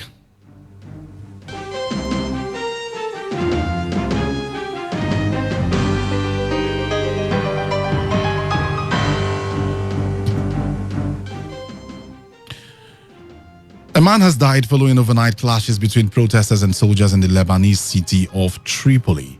The protesters were protesting over the country's worsening economic crisis, which has been exacerbated by its coronavirus-related lockdown. The army said saboteurs infiltrated the protest and sparked the clashes, in which a grenade was thrown at a patrol and at least one bank was set ablaze. Over 30 people were injured, including the man who later died. The state-run national news agency reported that calm had been restored in Tripoli following the deployment of security forces. Army units had also carried out raids to arrest those suspected of setting one of its vehicles on fire during the protest and of attacking banks and ATMs. Banks have been a frequent target of attacks since Lebanon's economic crisis began in October, with people angry that they are unable to access their savings as the currency has collapsed in value against the US dollar and prices have soared. Last week, protests resumed as the authorities eased the lockdown imposed to reduce the spread of COVID-19, which has claimed 24 lives in Lebanon. Rwanda's President Paul Kagame has accused Burundi's army of fighting in Eastern Democratic Republic of Congo, even as he denied claims of deploying his own troops to the region. Tens of thousands of locals have been displaced in South Kivu province of DR Congo in the conflict that has escalated in the past few days. Rwanda and Burundi troops have been accused by locals and foreign non-governmental organizations of fighting alongside rival militia groups in eastern DR Congo. In a video press conference, Kagame told journalists that NGOs and observers do not look at what is happening there, but want to see Rwandan army's presence. Away from Africa now to the rest of the world. The United States President Donald Trump says he cannot imagine why the U.S. hotline calls about disinfectant have risen after he suggested injecting the substance to treat coronavirus. The governors of Michigan and Maryland on Sunday blamed the president for the spike in such calls. Following heavy criticism from medical professionals, Trump said his remarks were made sarcastically. Disinfectants are hazardous substances and can be poisonous if ingested. Again in the U.S., a top New York City doctor who was on the front line of the United States fight against coronavirus has taken her own life. Dr. Lorna Breen, who was medical director of the emergency department at New York Presbyterian Island Hospital in Manhattan, died of self-inflicted injuries. Her father, Dr. Philip Breen, told the New York Times that she tried to do her job and it killed her. New York has 17,500 deaths out of America's coronavirus 56,000 deaths. Her father said she had no history of mental illness. She died in Charlottesville, Virginia, where she had been staying with her family. He said Breen had fallen ill with the coronavirus during the course of her work and returned to the job after about a week and a half of recuperating, adding that the hospital had sent her home again before her family intervened to bring her to Charlottesville. And in England, figures have shown a third of all coronavirus deaths in England and Wales are now happening in care homes. Office for National Statistics data showed there were 2,000 coronavirus care home deaths in the week ending 17 April, double the previous week. It brings the total number of deaths in care homes linked to the virus since the start of the pandemic to 3,095. In comparison, coronavirus deaths in hospitals, which passed 20,000 at the weekend, have started falling after peaking on 8 April. Another 630 deaths in care homes in Northern Ireland and Scotland have been linked with coronavirus up until mid-April. Nearly half of coronavirus deaths in those countries are now in care homes. In France, France is set to reveal how it plans to lift its 6-week lockdown to combat the coronavirus, with cafes set to stay shut, but schools controversially being allowed to reopen on May 11. Prime Minister Edouard Philippe will unveil the measures while addressing the parliament, seeking to tread a fine course between the need to kickstart the economy out of crisis while preserving public health. President Emmanuel Macron announced earlier this month that a lockdown would be lifted from May 11, but was unclear about the details. Along with Britain, Italy, and Spain, France has been one of the European countries worst hit by the COVID-19 pandemic, with the latest death toll standing at 23,293. But more encouraging signs have emerged in recent days, with the numbers of patients in intensive care and in hospital falling steadily. Still in France, 2 police officers in Paris have been suspended after being filmed using an extremely offensive racist slur. The officers used a derogatory term for North Africans to mock a man they were arresting and repeated a racist trope about him being unable to swim. The footage went viral on social media and has sparked outrage across France. Interior Minister Christophe Castana also slammed the officers involved, saying there was no place for racism in the police force. He also announced that the IGP and internal police watchdog had been notified and would launch an investigation. The incident took place in the early hours of Sunday morning in the Seine-Saint-Denis suburb, north of Paris. A man who was suspected of theft had jumped into the river Seine, reportedly to avoid arrest, and was then pulled out by the police.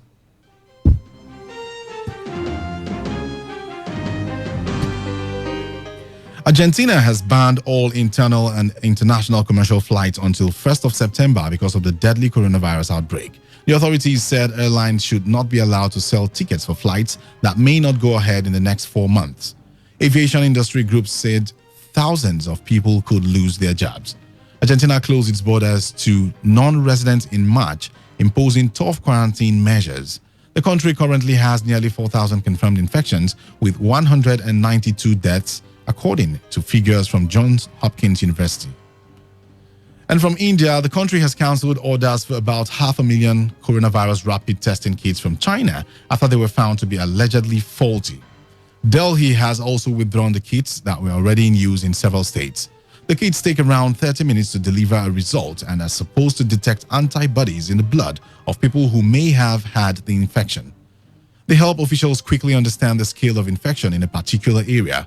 China has, however, disputed India's claims. The rapid testing kits cannot test for coronavirus itself, and several scientists have raised concerns over their use for diagnosis. Various Indian states had been pushing the Indian Medical Research Council to allow testing with the kits amid concerns that India was not testing anywhere close to enough. The ICMR was initially reluctant, but cleared the way, importing the kits from 2 Chinese companies. Over now to El Salvador, where the government of El Salvador has started sealing off the doors and windows of prison cells in which gang members are held. Security Minister Osiris Luna said that no ray of sunlight would enter the cells holding jailed gang members.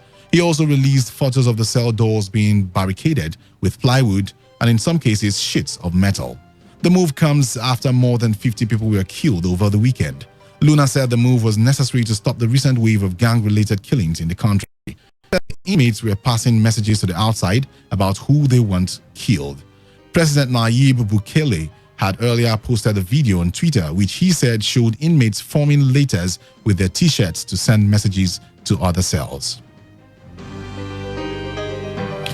And now a summary of the foreign news stories that made the headlines.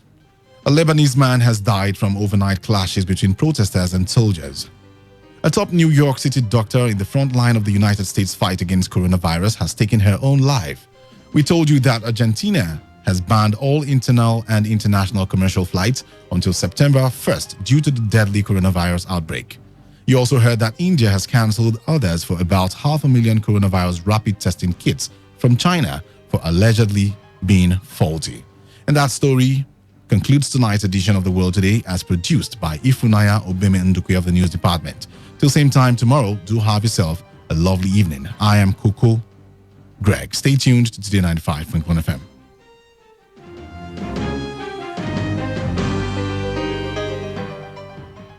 Today's news, today's entertainment, today's sports, today's issues. Today on Today 95.1 FM, Port Harcourt. Radio has never been this good. Today 95.1 FM, Port Harcourt.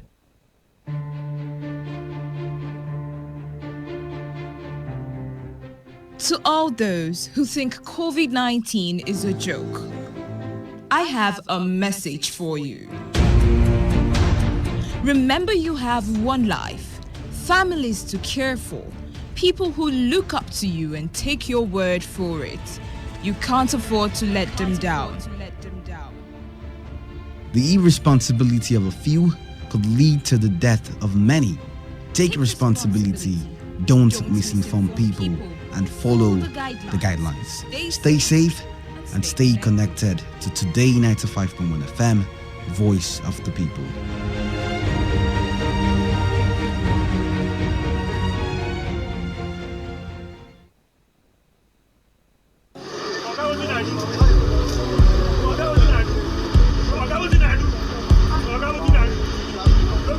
I am a proud Nigerian. I have been placed here by God for a time such as this.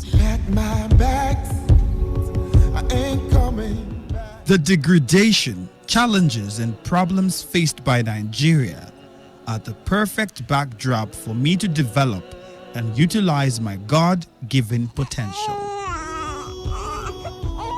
I will not complain. I will not criticize. Rather, I will use my skills, gifts, relationships, and experience to find long-lasting and revolutionary solutions to the many challenges confronting Nigeria.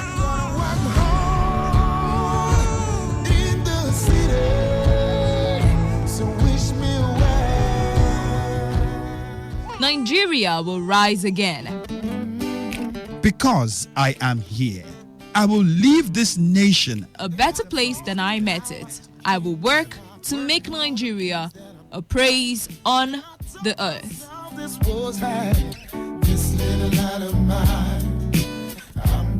I will work to make Nigeria a praise on the earth. So help me God. Let me tell you how I got this far.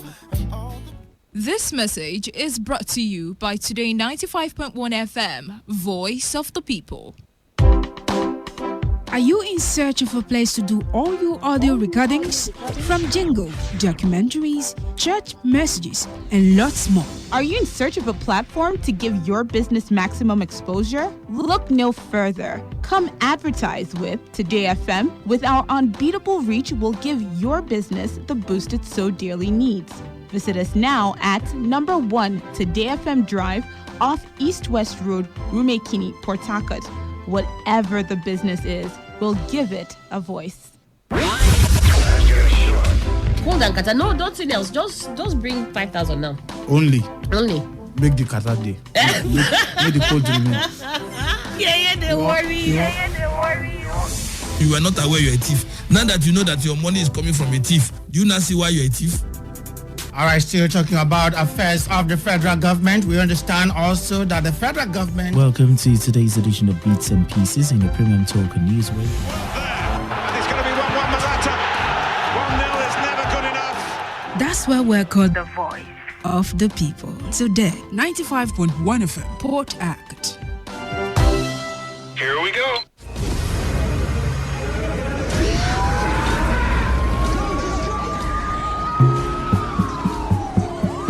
Peace is a situation where there is no war or violence in a society. Peace allows wealth to accumulate and the society to advance. Through peace, generations of wealth, education, technology can build up, thereby making people very prosperous and happy. Without peace, there will be violence, war, and underdevelopment in our society. The most disadvantageous peace is far better than the most just war. Let us embrace peace for a better society. This message is brought to you by your premium talk radio, Today 95.1 FM. It's what I pray for all around the world. It's what I pray for my Port Harcourt, are you ready? Today, 95.1 FM, the voice of the people. Radio has never been this good. Today, 95.1 FM, Port Harcourt. One time for the one time, and easy. Correct sound. Yeah, yeah. With daddy. Caddy baby. Oh, nah. Baby, come close, make I give you the energy. I be your president, be my first lady. I go love you, die, yeah, energy.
era materials, anti-colonial reports and theses.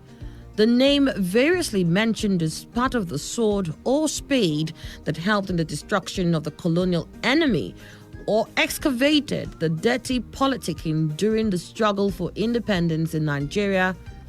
One of these names that will pop up is Sa'adu Zungur.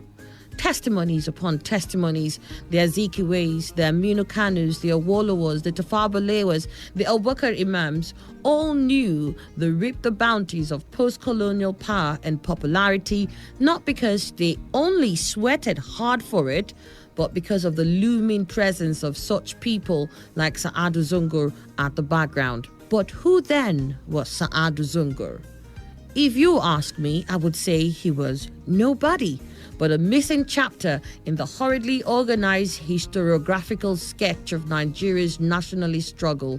Sa'adu Zungur was nobody but an obscure signpost at the Kano State Triumph Publishing Company building named after him. Sa'adu Zungur was but another small, obscure and unpopular street named after him in Bauchi State. Sa'adu Zungur was that insignificant person posthumously wrapped in a degree by the Abubakar Tafawa Balewa University, Bauchi, without most of us knowing or caring about the event. Now, let me tell you a bit about Sa'adu Zungur. Born in 1915 at Ganjua ward of Bauchi City, Ahmed Mahmoud Sa'ad Zungur was popularly known as Sa'adu. Completed his early education in Bauchi and proceeded to Katsina for teacher's training. He later attended the Kano School of Hygiene and also Royal School of Hygiene with matriculation in London, England. He graduated with distinction. The influence of his scholarly family and knowledge he acquired early influenced his life significantly. His father, Mohammed Bello, spoke not only the local city language Hausa, but also Fulfulde and Arabic fluently. Gifted with something of a photographic memory, Sa'adu was described as a brilliant student of Quranic interpretation, that's called tafsir, grammar, na'al, jurisprudence, and theology, and had a great appetite for learning. Malam Salman, a cousin of Sa'ad, once said that Sa'adu thinks and ponders a lot over issues, and the family was concerned that he will always be either reading, writing, or in deep thought only. He used both his formal, Western, and religious knowledge to confront the wrongs in his society. With his Western education, he became the thorn in the flesh of British colonial administration, to the extent that they practically banned everyone from giving him an employment. At that time, an employment ban by a colonial administrator practically means a hopeless unemployment situation, as there was virtually no private sector. Zungur was not deterred. It was later that he formed the first political forum for Northern youths and then, much later, for grown-ups, the first ever recorded up north. He not only initiated activism against foreign control, he led it with a lot of courage and resolve. His greatest assets were his intellectual and poetic gifts and his convincing writings. Though an effective campaigner for social justice, Sa'adu's mode of operation, however, was not devoid of respect for his elders and leadership. He was assertive and appeared never to give up on what he believed to be right. Sa'adu was genuinely a man ahead of his time. In a speech he gave at Kaduna in 1948, 12 years before the realization of Nigerian independence from colonial rule, Sa'adu described the situation before the nation. He drew analogies to wake the people up from their slumber, that self-government by any name is way ahead of a vote for control by foreigners in one's land. In presenting his ideas at Kaduna, Sa'adu drew the analogy of the propaganda that fanned slavery, where the European establishments were telling the world that the Negro was not educatable because he was not a complete human being. And now, he said, to maintain a grip on their colonies in Africa, they're telling the world that African colonies are not ready to govern themselves. If anyone should buy that ridiculous idea, he suggested, it should not be the Africans themselves. Sa'adu was a writer who did not relent until he breathed his last. His appeal across religious and ethnic lines provided him with opportunities to write columns, articles, and serialized publications for both Northern and Southern publications. He described himself as a thinker whose faculties for thought and expression were out of his control. He believed it was his calling to live for justice and spread it as far and wide as he could. His passion for writing instead of speaking, he says, is born out of his ill health on the one hand, and also his personality of humility and soft speech. Saadu suffered from a suspicious undiagnosed ailment that some later described as possibly asthma, others as tuberculosis. Being a thorn in the sides of both colonial and local leadership in his struggle for justice and fair treatment of his fellow beings, neither of the authorities, native or foreign, bothered to provide adequate treatment. At a time when private treatment was expensive and out of reach for common man, it sealed Saadu's fate, and he remained unemployed for a greater part of his adult life. Most of the services he provided were voluntary and free. He offered free service whenever he got the chance and later succumbed to his ailment in his midlife. It is reported that he died at the age of 43. Saadu left behind a far more liberated Nigeria, of which very little of its population knew who Ahmed Mahmoud Saad Zungur was. Personality profile. Now you know.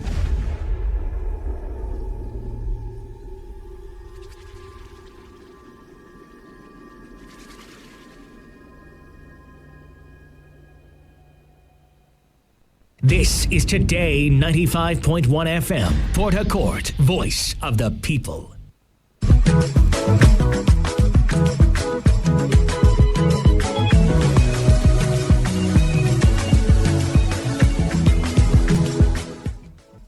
I always work hard. I stay behind to train more, and I did the right thing. The truth is, I have had a lot of setbacks, but if you keep fighting, working hard, and keep believing in your dreams, they will come true. That is coming from Manchester United forward Jesse Lingard. His mom's illness affected his game, but he believes it will get better in the coming days. On that note, I welcome you to Global Sports Update, and my name is Solomon Edivri. We have someone special joining Godwin and Agena for the interview segment. But before that, let's run through what's buzzing in the ever-busy world of sports. And I'll be starting the news today from home. Sports, not just football, all over the world have been on hold due to the coronavirus pandemic. But in Nigeria, the league management company have focused more on the Nigerian Professional Football League, which is the top tier of football in Nigeria. But the biggest worry for stakeholders has been the neglect the Nigerian National League faced since it went on a forced break on the 22nd of December 2019. Clubs in the Nigerian National League have been surprised how talks have been focused on how to complete the 2019-2020 Nigerian Professional Football League season, forgetting that teams will be promoted to the NPFL from the NNL. Stakeholders call on the league management company to find a way the NNL could also come to a conclusive end in order to determine who will be promoted to the NPFL when the time comes.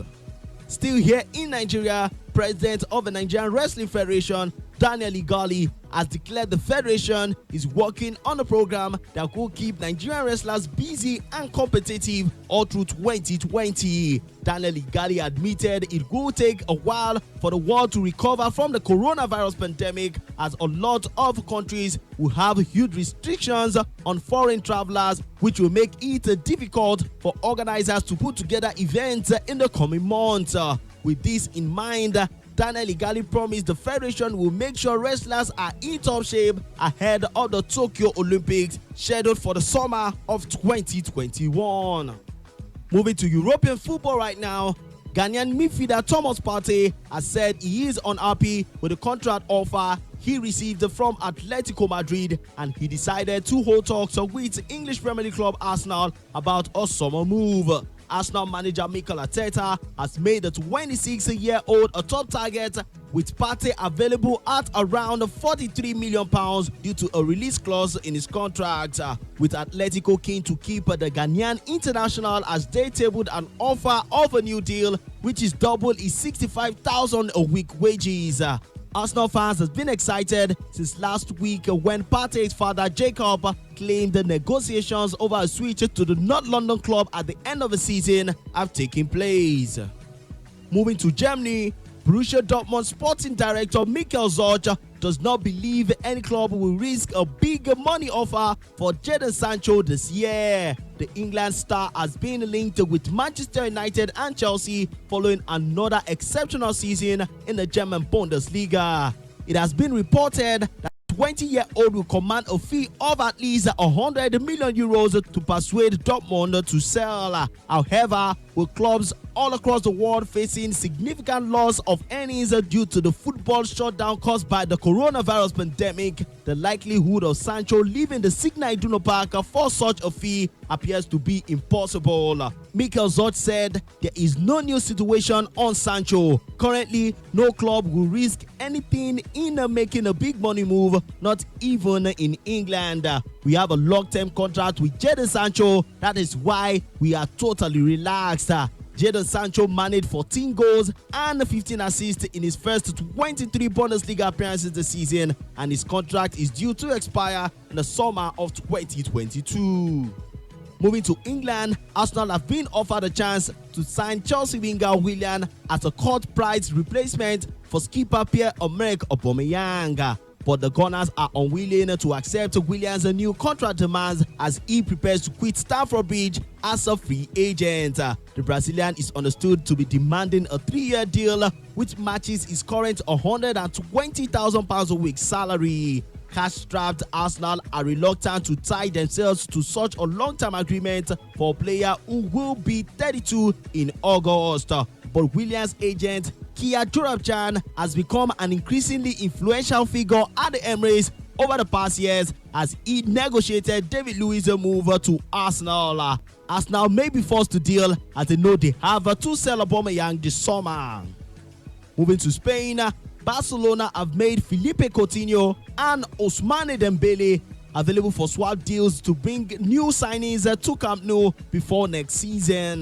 The Spanish La Liga champions have made clubs in Europe aware of the list of players they are willing to use in part exchange, with two from the world's biggest transfers allowed to leave for the right deal. Barcelona are among the Champions League clubs who will look to trade players when the transfer window opens rather than buying players with cash. Barcelona have shown interest in Juventus midfielder Miralem Pjanic and will be willing to part with Otto Melo, although the Brazilian is determined to make a success of his move to the La Liga. They are also willing to swap Nelson Semedo for Manchester City fullback Joao Cancelo. That is all from my end on the news. It's over to Gordon Denagena for the interview segment. Thank you, Solomon Edivre.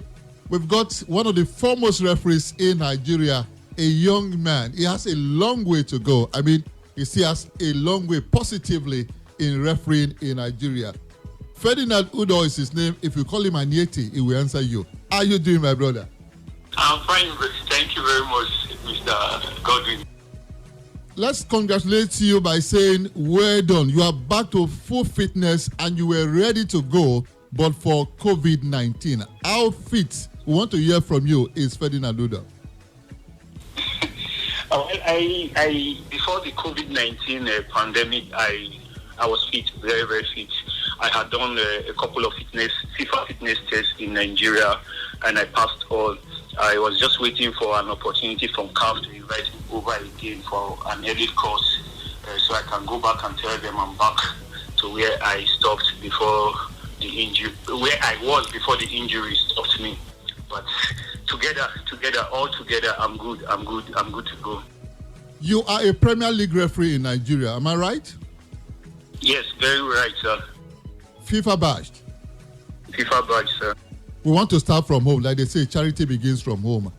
How much of a miss is it for you not officiating every week in the Premier League? For me, officiating is something I can't do without. Sometimes I sit and ask myself, how is life going to be like when I retire finally from football officiating? It's not going to be funny because it is something I love doing. It's something I have a passion for. It's like food to me, food to my soul. And not eating it, you know what that means. Yes. Not having to do that thing that gives you joy, that thing that you're happy to do. It's like it's more than a heartbreak, you know. Not having to officiate week in, week out because of this pandemic. It's something that is really, really pathetic, and it's not funny at all. But in my little way, I still try to keep fit, do little core exercises and some skipping in the house to keep fit before, by the grace of God, any moment the COVID-19 pandemic is rescued, we can go back to that thing we used to do and that thing we love doing. When you speak with your colleagues who officiate in the Premier League in Nigeria, what do they say to you? What do you say to yourselves precisely? Okay, so sometimes we discuss games, our previous games, experiences, we share experiences, and sometimes we want to encourage each other to give our best to the league. Because truth be told, you can't take away refereeing from the game of football. Once officiating is bad, somehow it's going to affect the growth of football in a community or in any area, in any place that football is being recognized. So we always try to admonish ourselves. We always want to do better. We want to give our best. Sometimes our best may not be good enough because as humans we make mistakes. Even abroad where they have VAR, they still make mistakes. Okay? So we make mistakes and then we come back to correct these mistakes. Sometimes we have to call senior referees, retired FIFA referees who have got vast experiences in this area to also talk to us. And from the little we have done, you can see there's so much improvement in Nigeria Football League today. Now, let me ask you an important question. How do you always feel when they say Anyete Ferdinand Udo, one of the best referees in Africa? How does that make you feel? Well, I can only say I am the best referee in my family because in my family I'm the only referee. If other people see me as one of the best in Africa, I'll say, well, thank God. It makes me happy. It's something everybody wants to be associated with success. It makes me happy, but I still feel I am not there yet. I have not started yet. Okay, I talked to Engineer Imere, the retired FIFA referee. I talked to Sisi Jiku. I talked to Peter Edibe. They all went to the Nations Cup. They all did well. And I have not been to the Nations Cup. So I still don't see myself as one of the best. There's so much room for improvement and there's so much to give in, so much to do to get to where I really want to be. I'm still very young. I have age by my side. I just need to keep my head down, work hard, and then I can always be proud to say, yes, God has lifted me to that place where I always dreamt of being. For now, it's fun to be there. It's fun to hear people say all of that. But to me, I think I'm not there yet. I'm not there yet. Definitely one of the best Nigeria has got to offer talking referees. But this is just the beginning of our journey with him. Reason advice, you have to join us tomorrow. I have to say a big thank you to Godwin and Agana for that interview. And a big thank you to Ferdinand Udo for being a part of the show. Remember, stay safe, sanitize your environment, maintain social distancing because COVID-19 is real. It's been Global Sport Update and my name is Solomon Edivri. Join us tomorrow for a fresh edition of the show. You know I can never leave you without saying God bless you for listening.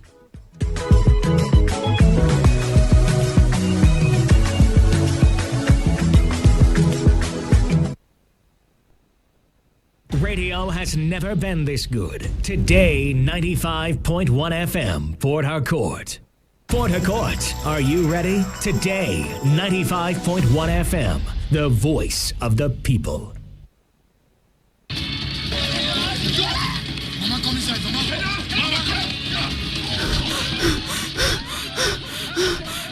Mama Bonboy, what happened? What be all this one? My brother, I don't know. Run for waiting. What did happen? Everybody just run. Everywhere is scattered. What did happen? That woman for junction. He say, our friend come tell her say, person tell her friend say, Coronavirus don't enter. They keep people. Which one They be keep corona? people. Corona. They keep people. They keep people. Hey, Bamboy, where your sister? Mama enter house. What is going Mama on? enter house. Oh, What is lock that door. happening? Lock that door. Fast, fast, fast, fast. Lock am. Get you lock that window. Man says Corona. Why is enter this house? Lock am, Lock am, Remember, there is no need to panic. Fear kills faster.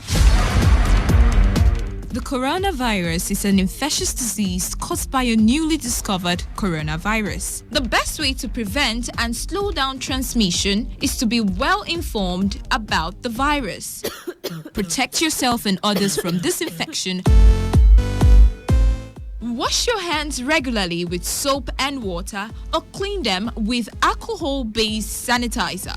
Maintain at least 1 meter distance between you and people coughing or sneezing. Stay at home if you feel unwell. The virus spreads through droplets of saliva or discharge from the nose. It is important that you practice respiratory etiquette.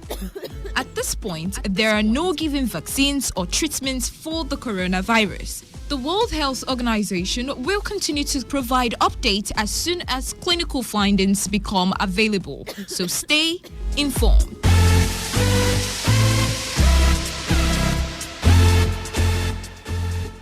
This message is brought to you by Today95.1 FM, Voice of the People.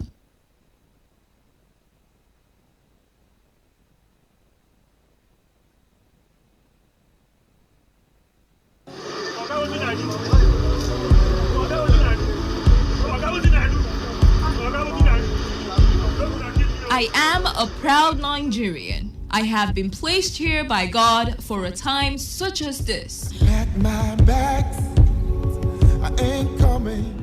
The degradation, challenges, and problems faced by Nigeria are the perfect backdrop for me to develop and utilize my God-given potential. I will not complain. I will not criticize. Rather, I will use my skills, gifts, relationships, and experience to find long-lasting and revolutionary solutions to the many challenges confronting Nigeria.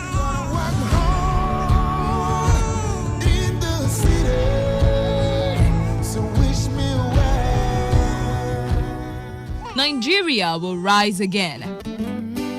Because I am here, I will leave this nation A better place than I met it. I will work to make Nigeria a praise on the earth.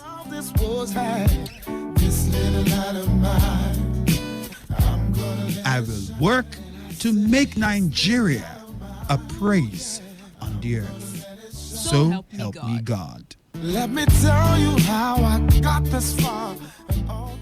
This message is brought to you by Today95.1 FM, Voice of the People. Port Harcourt, are you ready? Today, 95.1 FM, the voice of the people. Radio has never been this good. Today, 95.1 FM, Port Harcourt. This is Today 95.1 FM, Port Harcourt, voice of the people.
All right, 5 minutes gone past the hour of 9 o'clock, and frequency check. It's 95.1 Today FM, the voice of the people, straight out of this wonderful, magnificent city of Port Harcourt. How you doing?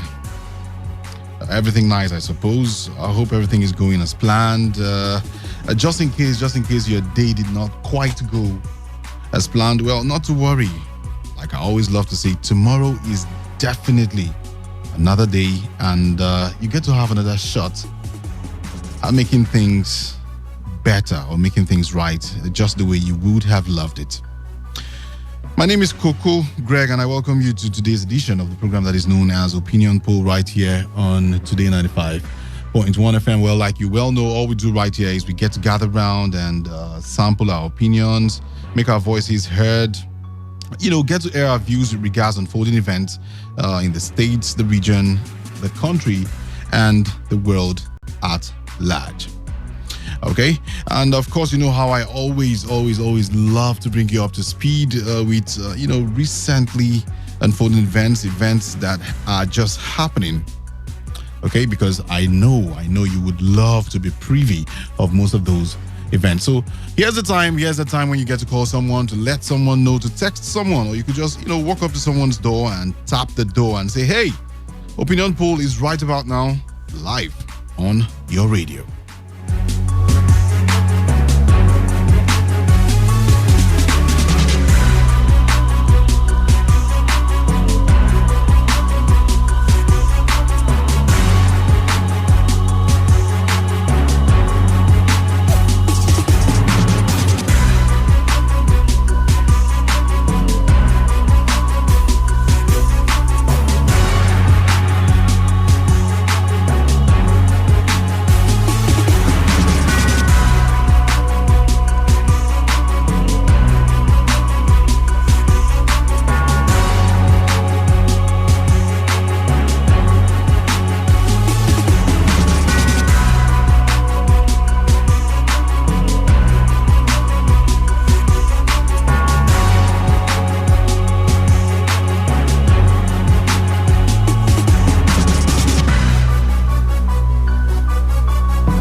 Okay, so for starters, I'd like for you to know that in the United States, it's been all about COVID-19, coronavirus, and, the pandemic that has taken the world by surprise.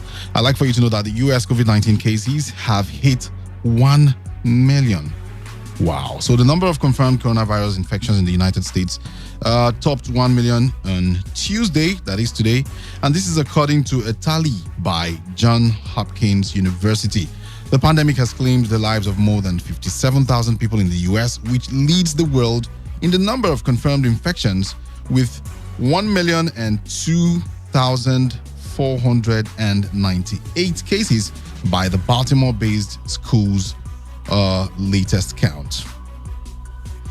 Okay. And then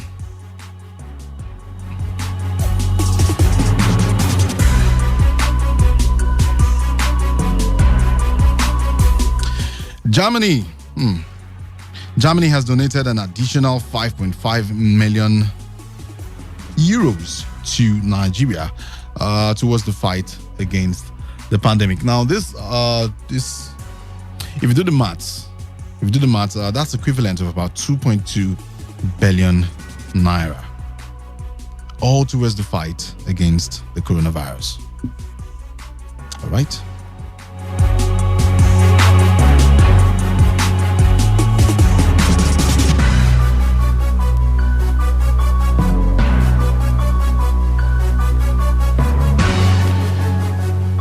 And then the federal government has booked hotel rooms in Lagos for Nigerians returning from Dubai, United Arab Emirates on account of the coronavirus pandemic. The citizens will be quarantined in the hotels for 2 weeks on arrival to ascertain their status. Minister of Foreign Affairs Geoffrey Onyema disclosed that the concerned individuals may be repatriated on Monday. He had last Friday lamented the refusal of the hotels in Lagos and Abuja to offer their premises as isolation centers for the over 2,000 Nigerians awaiting evacuation abroad. Onyema stated that the hotels believe that accommodating the returnees may damage their brand. But, providing an update in Abuja on Tuesday, that is today, during a briefing by the Presidential Task Force on COVID-19, the minister disclosed that some hotels in Lagos have agreed to accept the returning citizens. It goes on and on and on and on. But what I just love for you to take from here is the fact that the federal government has gone ahead to book hotels for returning Nigerian citizens to the country, all in the face of the coronavirus or COVID-19 pandemic. What's the idea? Is this about isolation? If it's about isolation, are they supposed to be taken to hotels right now? Well, what do I know?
All right, so meanwhile, the Delta State government has announced the discharge of 2 COVID-19 patients from the state isolation center after testing negative twice for the dreaded virus. Governor Ifeanyi Okowa disclosed this during a state broadcast. The governor also announced a gradual ease of the lockdown restrictions, with civil servants from grade level 12 and above asked to resume work from Thursday, April 30. Now, according to the governor, social distancing rules will be strictly applied for burials and weddings with no more than 15 persons. So if you plan on getting married and that's going to hold in Delta State, well, you have to cut down the size of your audience, of your, your visitors and your guests to not more than 15 persons. So he, however, noted that conferences and other social and sporting activities remain banned until May 31st. Okowa also said 1 million pieces of face masks produced by the state government are ready for distribution across the 25 local government areas of the state.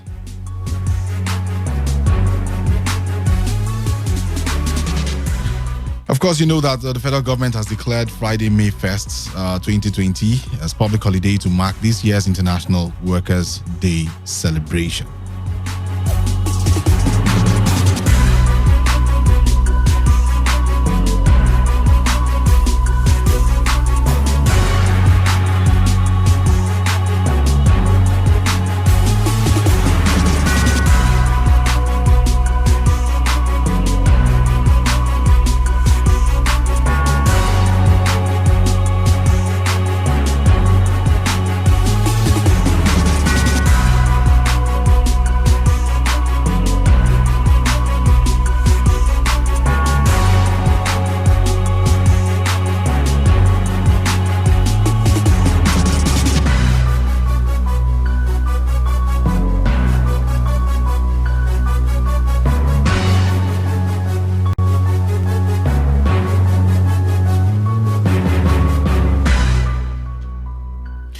Now, the Senate of the National Assembly has barred journalists. Now, you will recall that, today Senate resumed plenary. So the Senate has barred journalists from gaining access to the National Assembly as it resumed today to deliberate on the 500 billion naira COVID intervention fund request from President Buhari. The Senate had, in a statement issued by the clerk to the Senate, Mr. Nelson Ayewa, who announced the resumption of the Senate plenary today. The clerk said the lawmakers are to be in the hallowed chambers at 10 a.m. Staff of the National Assembly as well as legislative aides were to work from